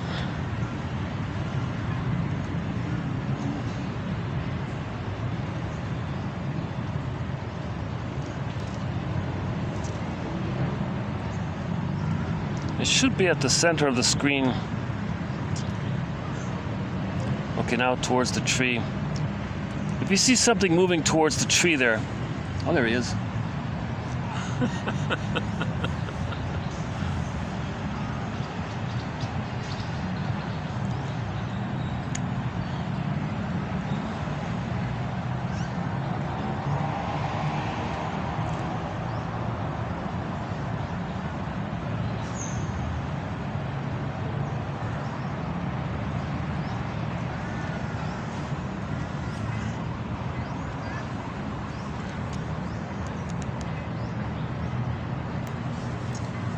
So you can apply this rescue station idea can take a variety of forms, including smoking. That's just one of many. There are hundreds of examples. There are hundreds of ways. That's called the defensive self, a false self. We're dependent on it. So you got to discern between what you think you need for the defensive self versus the real need to identify how your real needs are not met. That's the real need, to mourn. The real need is to mourn. But to do that, you got to identify your original unmet real need. So can you discern between real needs and fake needs? Defensive needs. So in the narcissism, defensive need, well, he's got to maintain the grandiosity and the chase. Right? So smoking is an example. Now this doesn't mean that everybody who smokes has narcissism or something like that, but and not all narcissists smoke, so it's a broader kind of thing. But you know, I have a little bias. If I see a smoker, I must confess personally, I'm a little like, oh yeah, okay, chances are they are narcissists, you know, and maybe not, but you could have pleasers and codependents who picked up the bad habit, but they're really kind of caring like that, more caring.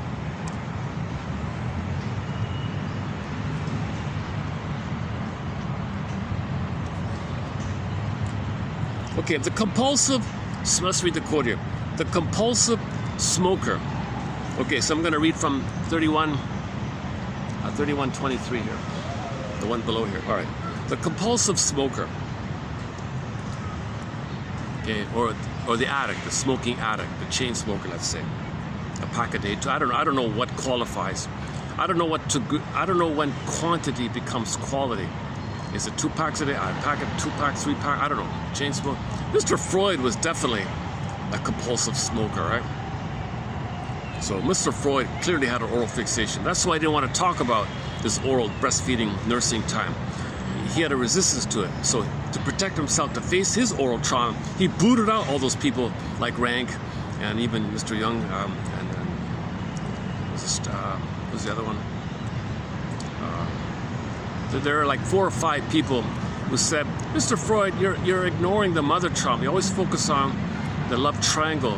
But the triangle is a continuation of the mother. No, get it on my club here. I don't want to talk about my mother. Okay, let's not get into the Freud story here. The compulsive smoker uses smoking for expression, not of the wish to get, the simple continuation of the sucking pleasure. He doesn't want to get anything, for example, but as an unconscious defense mechanism against the inner reproach of wanting to be refused. See, baby was refused, then he got the pain and made it pleasure. Smoking triggers all that. That's what he's doing. So he wants to be refused because when the baby was refused, he pleasurized it and linked him to the mother. Smoking ties him to the mother. Smoking links him to the mother. Smoking means he's waiting for mother's love. Okay, repetition compulsion of smoking means you're in the past, living in the past, waiting for mother's love. You're tied there. She did hurt you. It was pain, but you pleasurize it. So he would say you unconsciously want that pleasure because that links you to the mother, and that's the hope. And you're in repetition compulsion, you repeat to see if you can change the past, get mother's love in the past. That's nonsense. So you step back and notice that smoking is a communication from yourself to yourself, your unconscious self to your conscious self. Hey, conscious self, when you were a baby, you reached for the nipple and she crashed you. She rejected it. You're reaching for the cigarette, it pained you. You're not healed by it. So it's a communication. So we unknowingly are trying to communicate our double self, or secret self, or shadow self, the one, okay, everything about you that don't know, the denied self, hidden self, everything you don't remember about yourself. It's the one who put it together. It's the one who walks with me, who's not like me, who is me. Someone's living my life. I know nothing about him.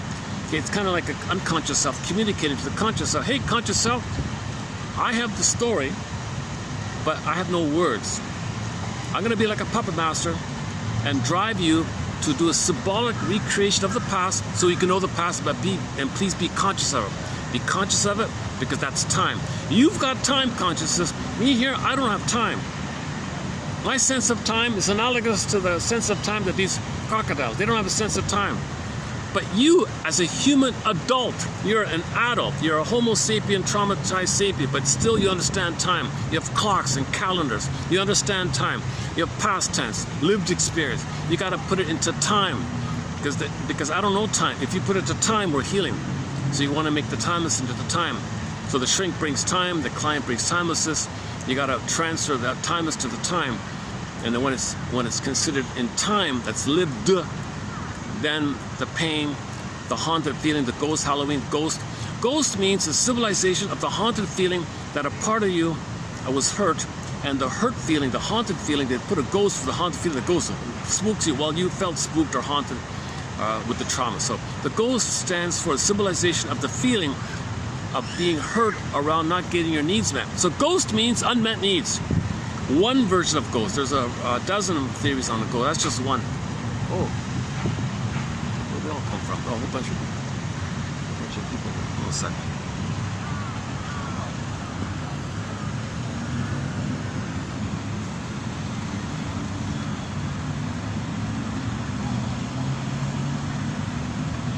They're really the star attraction, these guys, eh? Yeah, come to think of it, what else is there to see here? Next to the trees and the park-like atmosphere, the most,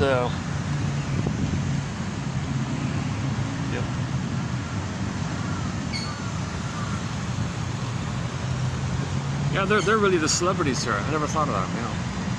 At the swan place, they all flock to see the swan. Here, they all flock to see the baby alligators.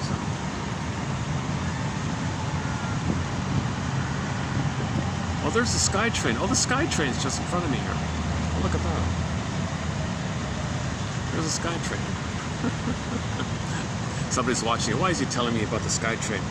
Come on, Mr. Compiler. Go on with the Bergler's quote. Yes, let's do it. You're right. Let's go back to the quote here. The compulsive smoker uses smoking for expression, not of the wish to get. For example, like when the baby is going to receive, nothing like that. Well, that's yes and no, because the baby wanted to get, so you want to get. So he's in that kind of place. But anyway, it's more than that. It's an unconscious defense against the inner reproach of wanting to be refused. So the baby was passive, he was refused, but the pain made him pleasure, and that's where he fixated. He's fixated at the masochistic rejected point called masochism, psychic masochism, emotional masochism. He masochistically disturbed the pain into pleasure, and he's fixated because that's a tie to the mother, hope to the mother. So smoking keeps him tied to the mother. So we could say smokers, no, we can't, right? But generally speaking, I'm inclined to think that smoking and drinking and all that means you're tied to the mother, including emotional eating. And people, including people who emotionally eat, not because they're physically hungry, they're using food in a similar way people use alcohol and smoke, you know, something like it's milder, but it's just a...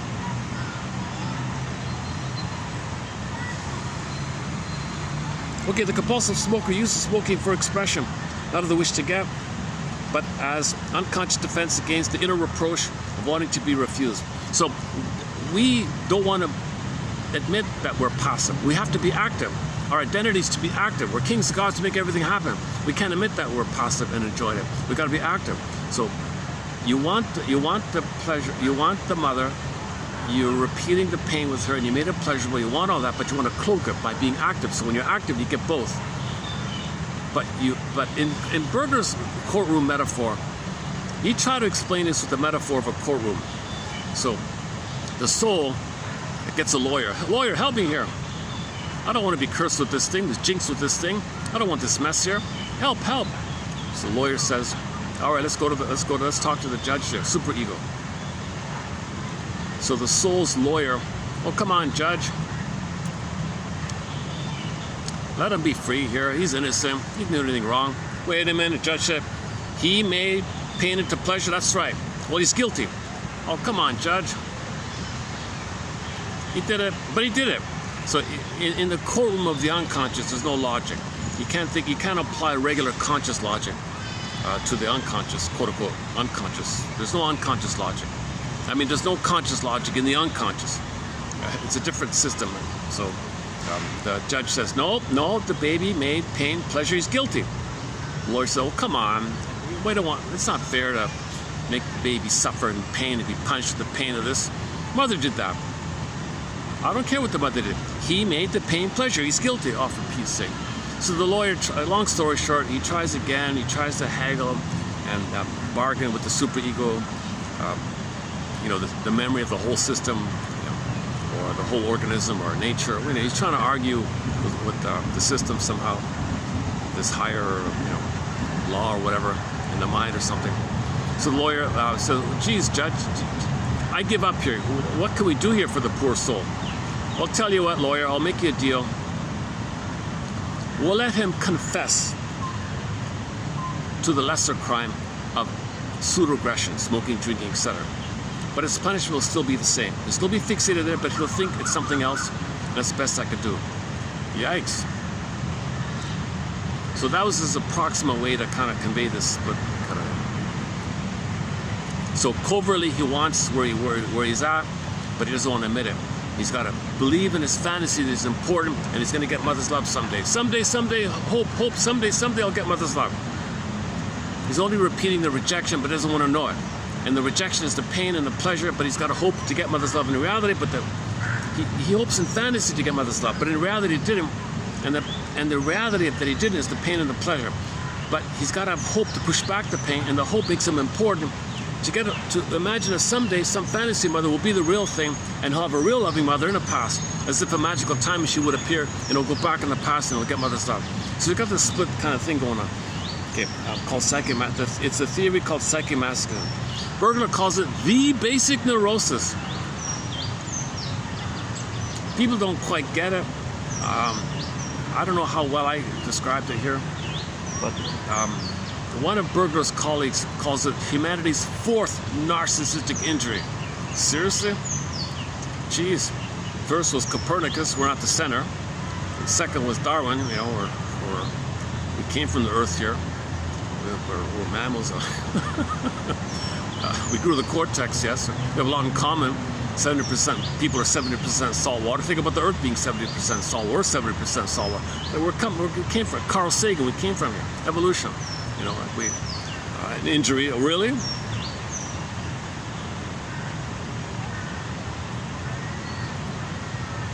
Oh, back to the birth trauma. The sympathetic is revved up in PTSD, so these are people hypermusculature, hyper armor in their body. Their musculature is hypertense. So if they're revved up in frozen anger, frozen fear, which is frozen anger. Frozen fear clicks to frozen anger, that's the hypertension, low one calls it. Some people are in conservation mode, so they conserve it, that's the parasympathetic system. Just rest and conserve, some are revved up, some say back off and rest and revved up. It's not meant to be too extreme on either end. It's supposed to be a yin and yang, or a parasympathetic, sympathetic, day and night, moon and sun, flow between the two. Some people are set in either or too much, and they're both versions of the trauma. That's another theory with John.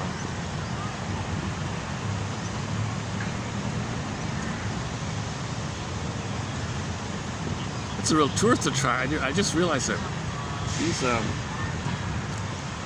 I'm right beside. I'm unknowingly right beside a tourist attraction. Should I tell them about the one on the tree?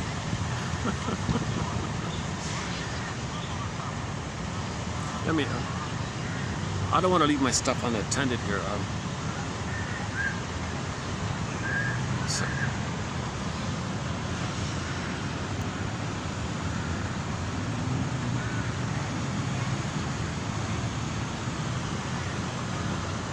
Let's do the quote here. The compulsive smoker uses smoking for expression. The compulsive smoker uses smoking as an unconscious defense against the inner reproach of psycho-masochism. To refute that, no, I'm not passive, I don't enjoy this, no, don't make me believe this. I gotta be active. So to refute that, to be active, okay, confession to lesser crime, there's an exaggerated surface show. Dopamine for the chase, show. A superficial show to get. I want to get something. I don't want to be passive. I don't want to receive this pain. I want to get something. This doesn't mean that the original desire to get was not real enough. It was. But this wish to get met with the variety of frustrations, real and fancy, and was finally elaborated on either normally or neurotically. Okay.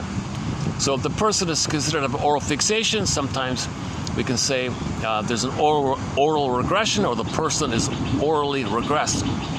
Okay, that's the final stabilization. The final stabilization, or homeostasis, is ironically, paradoxically, at the rejection level. You have a homeostasis at the rejection level.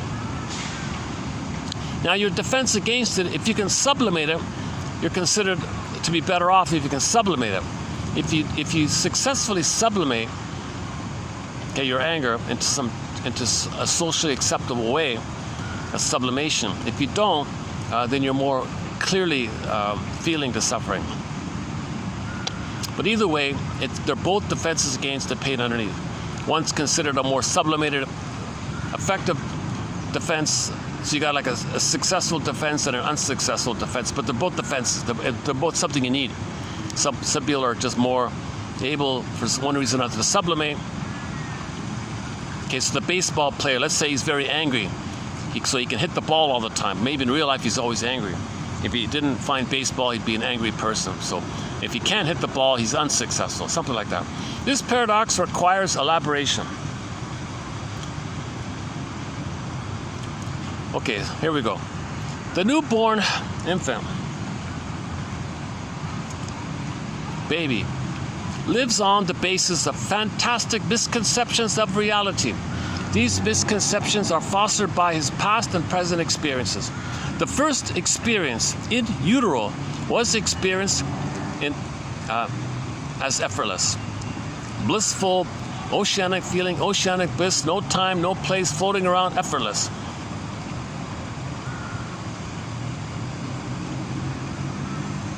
Okay, but mother's going to slip up at some point, which will be an insult to his megalomania, his autarchy, his being the center of the universe.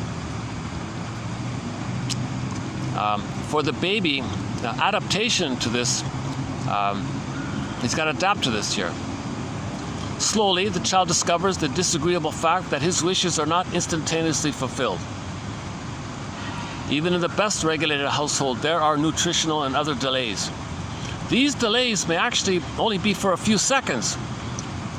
For the baby, these are eternities. Again, the baby doesn't know time. If the baby says, "Mother, I'm not comfortable here. You're holding me in the wrong angle. I can't get the milk properly," or something, and he feels he's going to drown or he's suffocating. This is an eternity for him. She's got to pick up the signal within a second, like instantly. So the frustration caused by delay or misattunement or malattunement of any of his wishes is going to be an insult to his need for love and his insult to his identity. It'll be a narcissistic injury, a megalomaniacal frustration. His identity is at stake and his need for love is at stake. The sequence of events is invariable. In frustration, okay, or his offense to his identity, narcissistic injury leads to narcissistic rage called fury.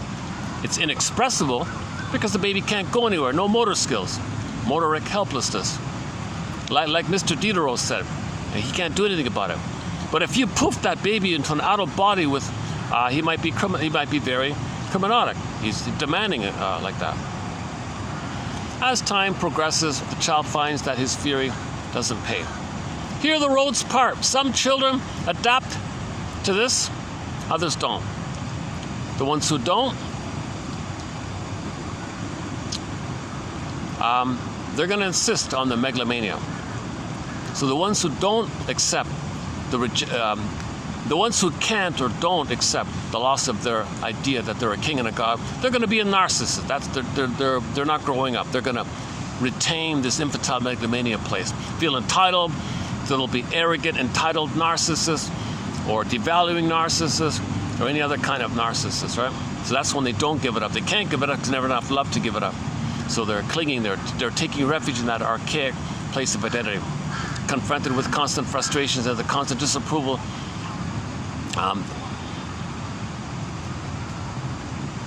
so if they don't get it, they'll be sulky, or they'll be angry or something. So some version will take place if their infantile megalomania needs are not met. So they'll be manic depressive, so either they'll be depressive or manic. Insistence on infantile megalomania confronts the child with a psycho-economical problem. Every human being lives on the basis of the pleasure principle. But what if, quote, fun, if any, is to be... But what kind of fun, if any, is to be expected from punishment? Well, obviously none. Now, less neurotic children, or some children, are able to move on. They're able to abandon this narcissistic place, this hapless and untenable megalomaniacal position. Okay, so in other words, they're going to stop being so naughty and stubborn and demanding and all that. And accept and move on. They can move. So some kids can move on and resume their development. Some can't. Okay, so back to the ones who can. If he can't, he's got to find some way. Pleasure principle. He's got to make pleasure. Well, the pain will make a pleasure. And this is what happens. The only pleasure one can derive from displeasure is to make the displeasure a pleasure. This is the basic of psychic masochism. Number one. So in life, how do they stay this? How do they live this now? If they can't let go of infantile megalomania, if they can't get out of narcissism, how does that work in regular life? Well, the pattern will be as follows. 1. Through their behavior or the misuse of an external situation, neurotics unconsciously provoke disappointment or refusal, identifying the outer world with the image of the perpetuated refusing mother. So the world is the rejecting mother, and they're going to provoke the world to reject them. So they're never happy, right? They're negative, they're angry, they have negative slogans, they're cynical, they're sarcastic, everything's no good, glass half empty, because the mother was so refusing. The prototype, the imprint was laid in early on. Number 2, not realizing that they created this. Okay, in response, they feel entitled to righteous indignation. Right? They feel entitled. Sort of a who cares attitude or something. It still doesn't work. They're still unhappy inside. So on some level they say, well, look, poor me kind of thing.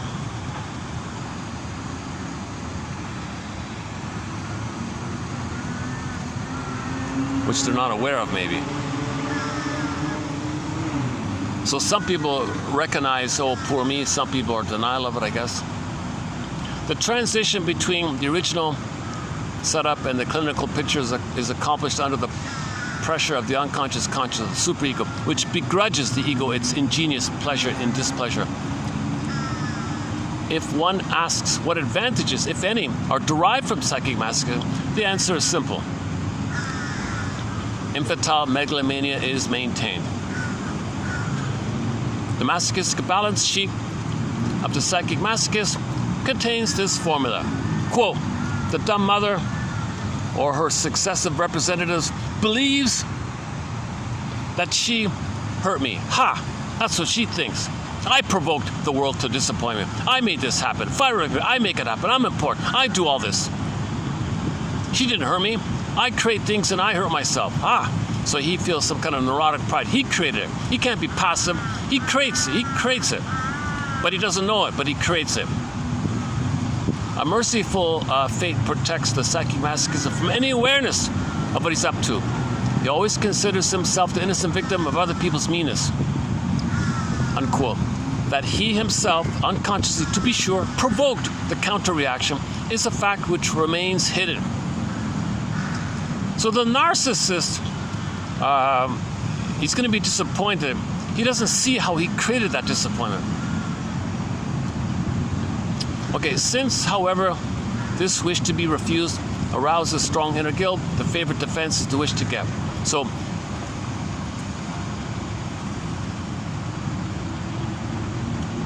this wish to get, we can see it in the form of greed.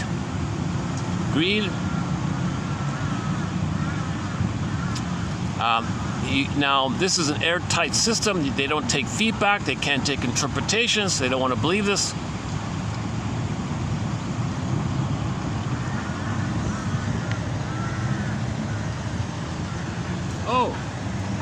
Oh my goodness. Oh, there's a conference. Hey, check this out. One there, 2 there. There's a third one in there. Plus there's 4 over here. Look at that, eh? 1, 2, 3, 4. My goodness, eh? 1, 2, 3, 4, 5, 6, 7. And the one on the tree, there's 8. Look at that, eh?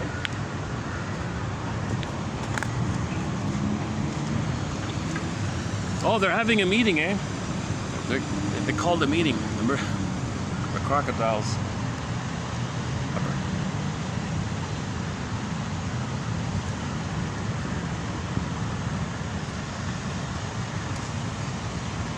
Now you don't see any tenderness or affection.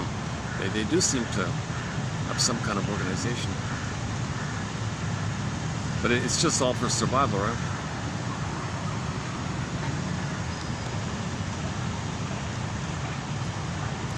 Yeah, I occasionally, I partly understand Bergler's theory and partly I still have question marks about it. So this has been an ongoing project on my end to really get it with him about that. Actually, I have the lecture. I could almost play it. It's about 50 minutes long. Okay, another time. Let's okay, let's backtrack a bit. 3178. On the lighter side of things.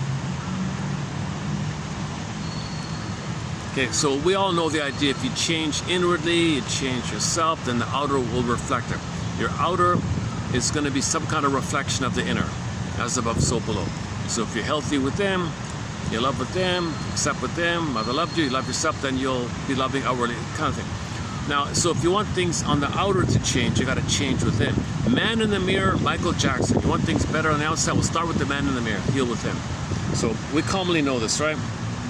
A change of heart must accompany your experiences before other outer changes will occur. So there's got to be inner change if you want to see outer changes. If you're only doing outer changes,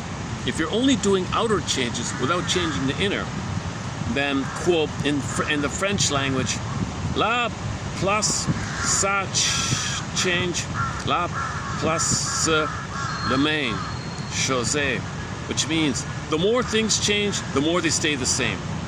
Turbulent changes do not affect reality on a deeper level other than to cement the status quo or maintain the status quo. So you can change all you want on the surface. Okay? So you can swap your oral fixations.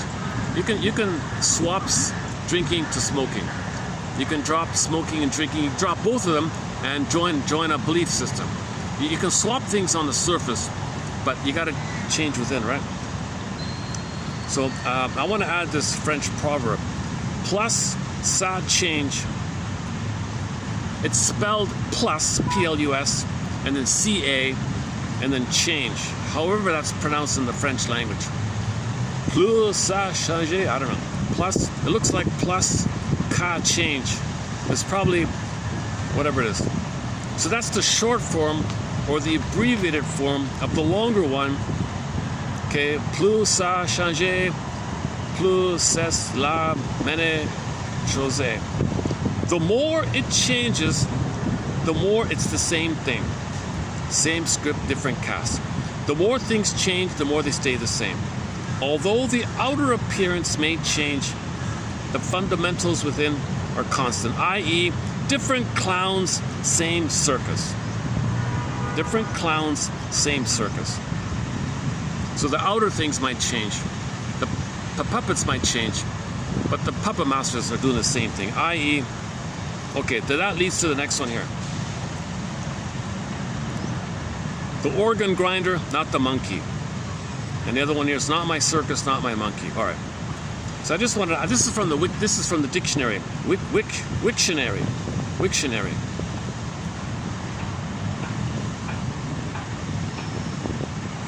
So psychoanalysis is about the inner change, so the outer change will be better.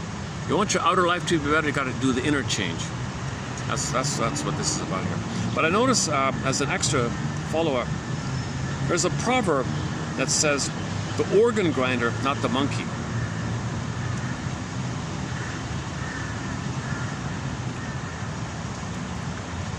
Okay, so you all know the old, in the park maybe, there might be an organ grinder, a guy cranking the organ, and a monkey would do tricks for the people, and he'd get money. The monkey would reach out his hand, and you'd give him a penny, and he'd hand the penny, put it in the cup, give it to the organ grinder. So it's the organ grinder and the monkey. So you got a team like that. Okay. So What about with people? How does that work with people? So I'm reminded of a few years ago, like several years ago, at another place. I went to one of these government offices or something, but many of the staff there are contractors, like outside contractors, and they kind of ran things. They had a few bureaucrats that belonged to the government, but many of the people were sort of like subcontract, outer contractor. So you go to this thing to renew your license or something. For example, let's say you want to, I'm just going to make it up, renew your driver's license. Let's just choose an easy one. So let's say you go to the place where you renew your driver's license. Okay, you got the guards there, and you got the guys who put the numbers and manage the people, and I don't know, they keep things orderly or something. You got this whole crew to manage the people, sit there, you wait your turn, maybe those kind of carry, and they check your ID when you come in, you got the right papers, and they bark you, they're free to do what they want in their sort of way, right? And you got the few maybe in the back who officially sign, work for the government, but they're not responsible, like the hired contractors are responsible for the order and all that. If somebody's upset or something, they fail the test, they complain, well they'll deal with that, and the organ grinder uses the monkeys to deal with that. So let's say some guy went into his driver's license, and those contractors were very rude to him, and ironically there might be a sign, you can't be rude here, you can't, no foul language, or no threatening things like that. Meanwhile, the contrary are like that. They actually are like that. So what does the person do when these people don't work for the government? They're outside farmed-in contractor types. These are usually very they feel power. Now they got power, right? All the frustration. Now they have scapegoats, easy targets. They can bully them around. They're free to do so, and they got permission like that. So who do you blame? So who does the person blame? Do you blame these people doing this, or do you blame the one who hired them? That's the expression. Okay. The organ grinder, not the monkey. I.e., look to the person who's in charge, not the lackeys or the representatives. Okay. The person truly responsible for what's going on here. The people truly responsible for the rude behavior of the contractor types. It's the one who hired them. So the expression is, look to the organ grinder, not the monkeys. That's just an expression. We're not calling people that. Just an expression. So I didn't know that existed. It's in the dictionary like that. The organ grinder, not the monkey.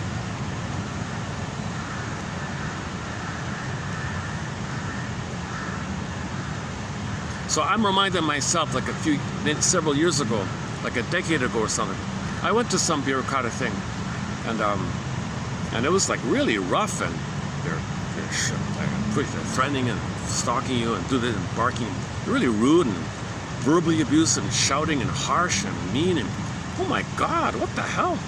Holy, what is this? I was like, I can't believe it. And finally it dawned on me later, they don't work for the government thing. The government manager hired them to have order or something. But there was no need for it. It was all made up. So then it dawned on me, this schizophrenic kind of thing. Like, then you got these polite people in the office who do their work, but you got these really aggressive types outside like that. So what do you focus on? You focus on the organ grinder, or do you focus on the monkey? In other words, who's responsible? Who's responsible if you farm out characters like that, and they feel free to do what they want with immunity or something like that? They don't lose their job. They're considered to be proxies of the people who hired them. So the people who hire them, they want to be seen in a good light, right? They want to get their anger out through the proxies of the contracts. The contract express the anger, the proxy anger for them that they feel behind the scene, and they look good behind the scene. So you don't see them, they look nice.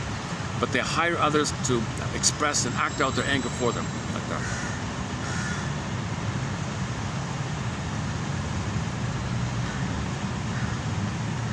And then the irony of it all is, I remember there was some kind of sign or something.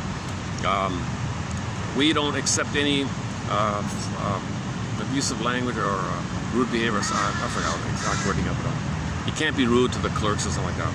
But while you're waiting and they're being barked at, and people are very intimidating and threatening and scaring. They're having fun. They're snickering and they're laughing. And like, let's pick on him, yeah, and they pick on him, pick a ha. And they're having the kindergarten time. They're acting like enraged infantile. They're acting like in the kindergarten. And the staff, they just totally ignore their blood. It's schizophrenic. They don't even notice each other. They're kind of separate worlds like that. I remember thinking, how do you? Am I really? Where am I here? Where is this? It's funny. I saw somebody on YouTube talk about a similar kind of thing. I'm not sure why I forgot what originally prompted. This is like I've got a huge backlog. I'm trying to catch up on the quote. I'm in catch-up mode. I've got a huge backlog. I've got like 50 pages of quotes. I've got 500 quotes backlog. So I'm currently sort of at the 3180s. This is the 31. Yeah, this is 3178. But I'm posting 3120 something. I'm posting 3120 something, but I'm already at the 80s. I've got like a 50, 60 page backlog. So this one here is also in the preview mode. But below is the Bergler one on the smoking.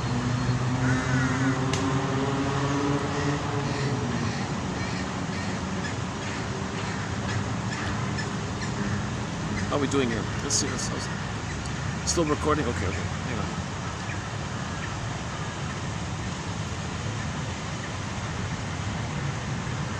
$31.79. Okay, what about passive aggressiveness?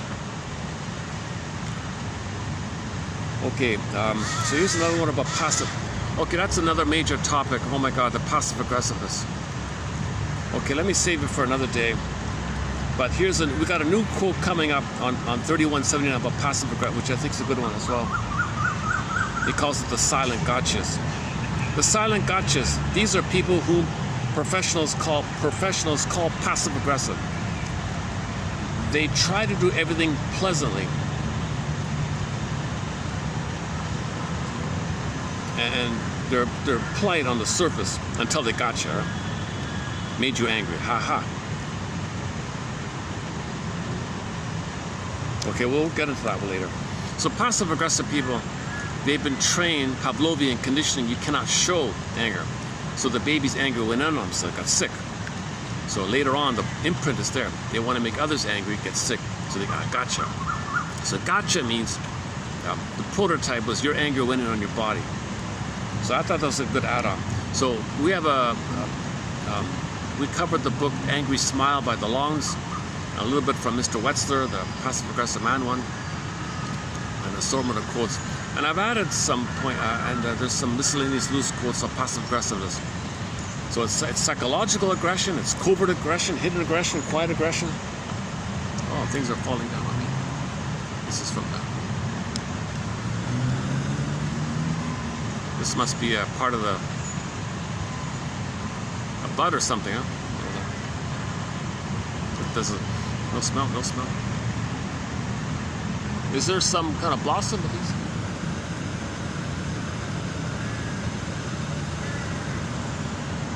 Yeah, it does have a fragrance. There is a fragrance to this. I can't quite make it out.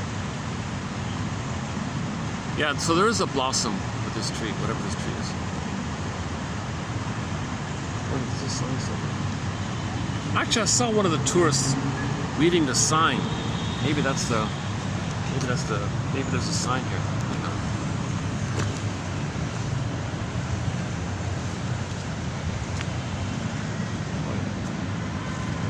Oh yeah, okay. The common name. Oh, yellow flower, okay. The common name This tree is called the Thai copper pod, also known as the cassad tree. The flowers are yellow flowers year-round. The scientific name, Senna siamiae, belonging to this family of trees. Usage: flower and leaf are edible and with health benefits. Oh, what do you know? So apparently that little yellow flower that dropped is edible, according to the sign here. And it's got health benefits. I see them all over the ground here. How come? Why wouldn't somebody collect? If that's the case, eh? Oh, there's our crows. Hey, check it out.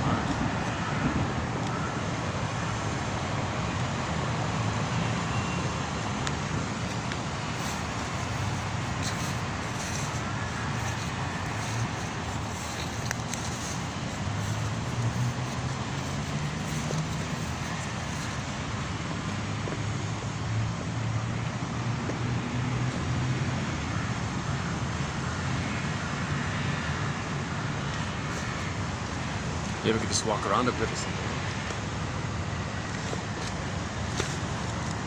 Yeah, so below, so submitted for your approval and consideration is today's quotes below by Bergler on the smoking one. Also submitted for your approval and consideration is check out that thinking man's western called Stony Brook. Check out Jody.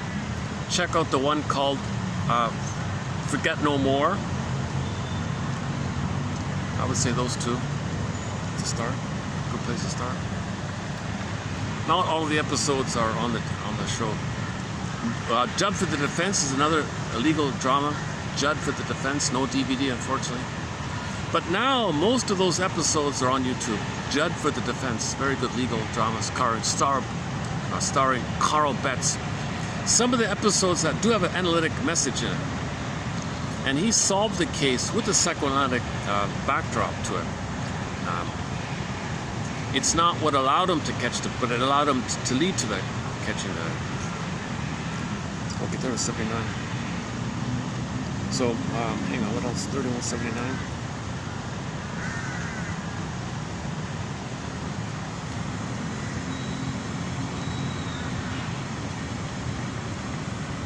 Well, these are. Oh, Greenwald quoted a lady who said all men are so bad. It turned out she feels that about herself. She thinks she's bad. She projected it onto all men.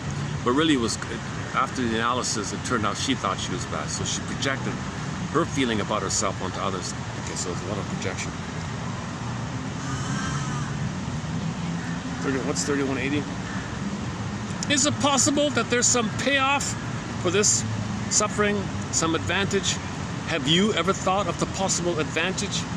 So look at so go to yesterday's video. There's somebody offered some answers to that question about the quote-unquote advantage to being dysfunctional.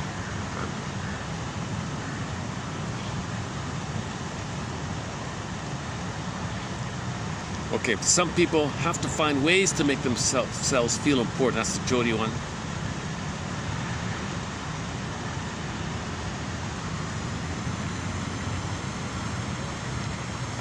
Okay, let's do the Blue Angel.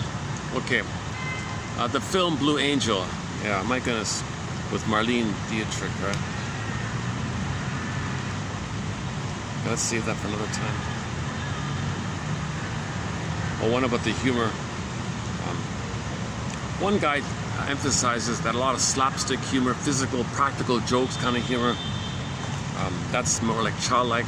Versus adult humor, on the other hand, is more largely a humor of ideas because the adult lives more richly in a world of meanings. Hence, we may say that the nearer humorous situations are to the purely physical, as in the practical joke, the nearer such humor is to the infant's level. We don't see that too much anymore. Right? Joan Davis, Lucille Ball a little bit. Three Stooges, the common one. So the Three Stooges, very infantile kind of humor, right? Yeah. the world of ideas and meanings. That's the more adult level of humor.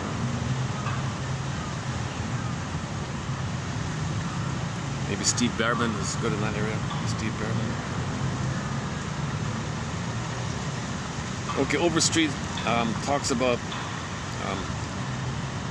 whining and tantrums also coming from a childlike place. So when you learn things in childhood and you apply them to adult situations, that's considered neurosis or dysfunction. Talks a lot about that. 3180. 3181. The world is a kind of spiritual kindergarten where we're all bewildered infants trying to spell love with the wrong blocks. Very good quote by Overstreet. See, here's a hard-to-find quote, this one here.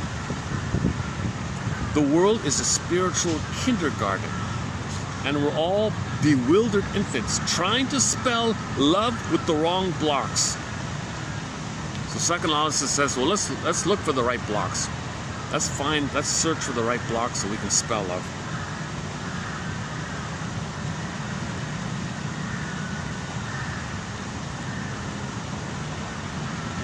You're apt to be down on what you're not up on. That's a good one.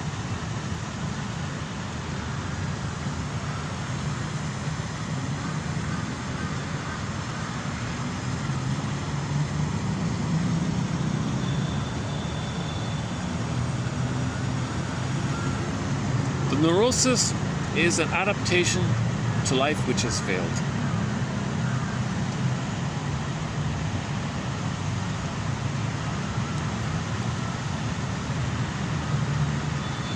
Okay, the one by Andre Tridon.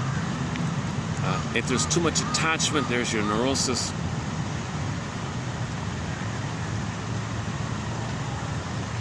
And the one coming up in the pipeline, she makes a huge emphasis on the idea of prejudice, which is anger and hate.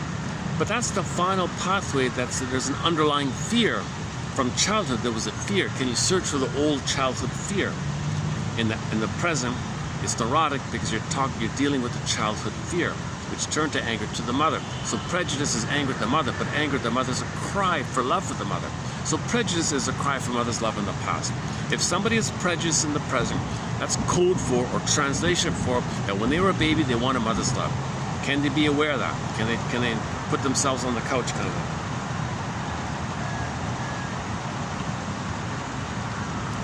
23 we did. 22. That's 22 again. Okay, let's just maybe just leave it here then, I guess. 3120, let's just... Okay, I guess we covered it here. Okay, we're more or less up to date here. Except for the... we've got some more quotes in the pipeline. I recently discussed the opera La Traviata. Interesting discussion, actually. So we'll have some follow-up quotes on that one now.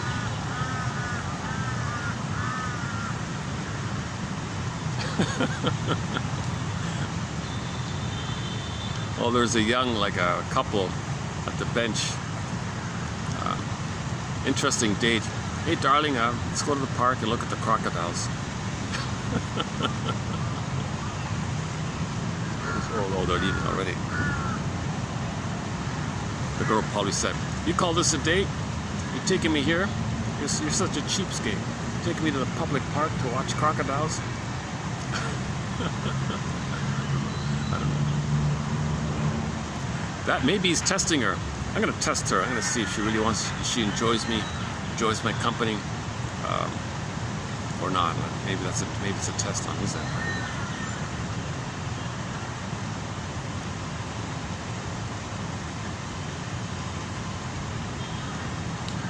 Or maybe she wants to provoke, maybe he wants to provoke her to leave him. So he left her already, but he just wants to provoke her to leave him. I don't know.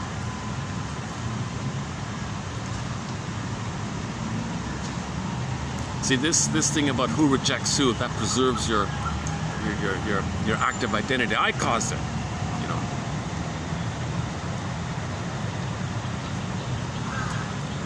Okay, let's pick a song. Let's pick a song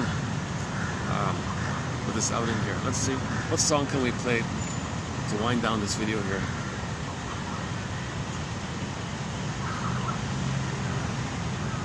I'm trying to think about songs about alligators, crocodiles, reptiles.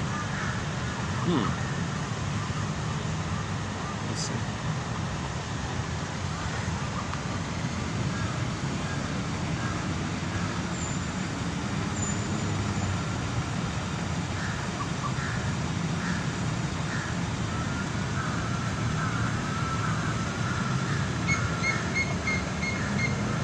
Audio. There you go.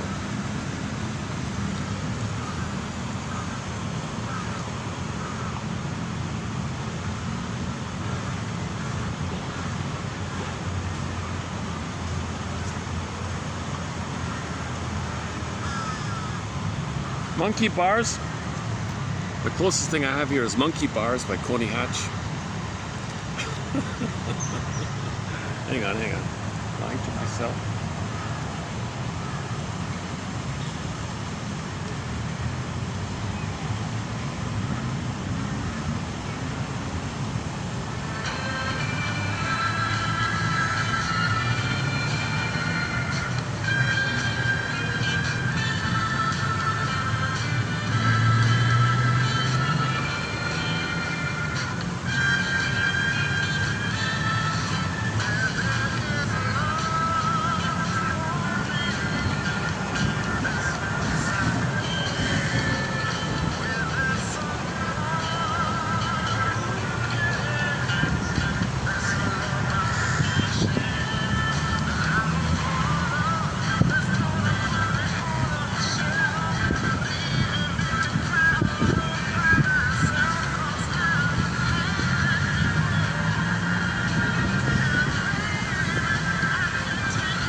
I don't really have any songs about. Well, here's a close-up of the crow. Let's see. Can we get him in?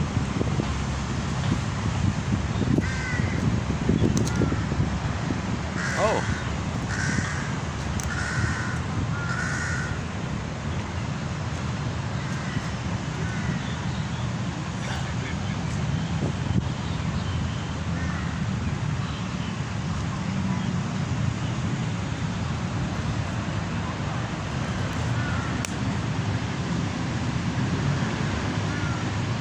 I guess the bigger they get, the less afraid they are of humans, eh? Oh, there's another. Oh.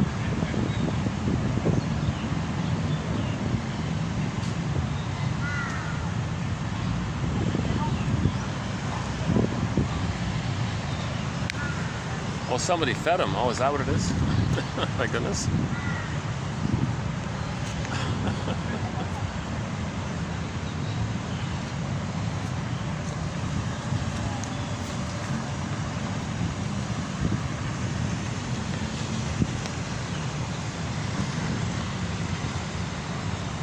Hesitant to leave my stuff here. Okay, let's finish it up with a nice tree. We'll close up with David Cassidy's solo. One of his songs as a soloist called "Lying to Myself."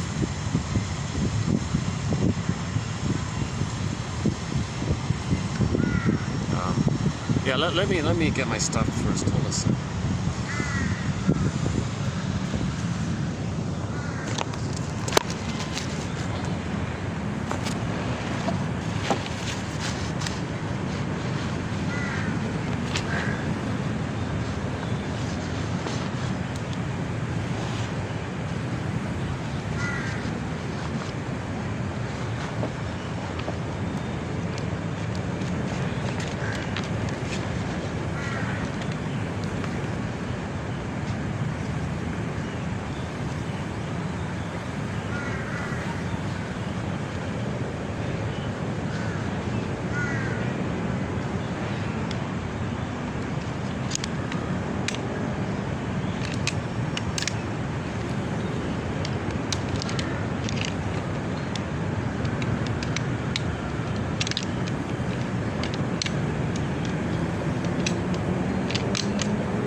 Well, somebody threw an apple at him. He ate the apple.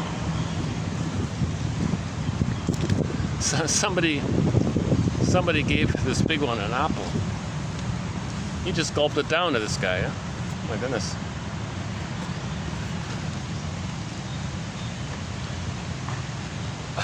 Oh my goodness.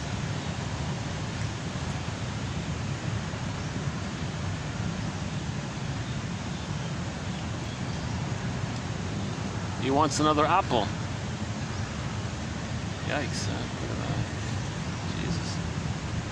Are we getting him in?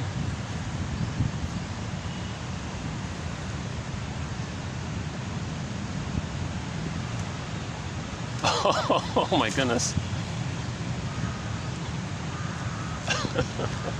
All right, see you later.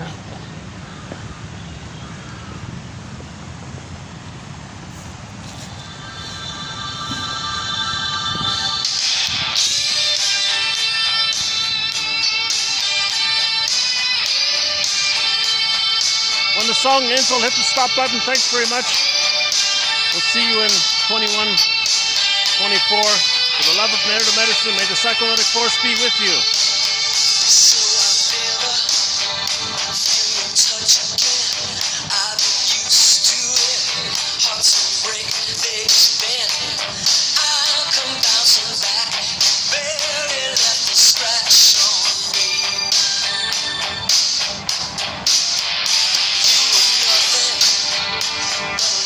Play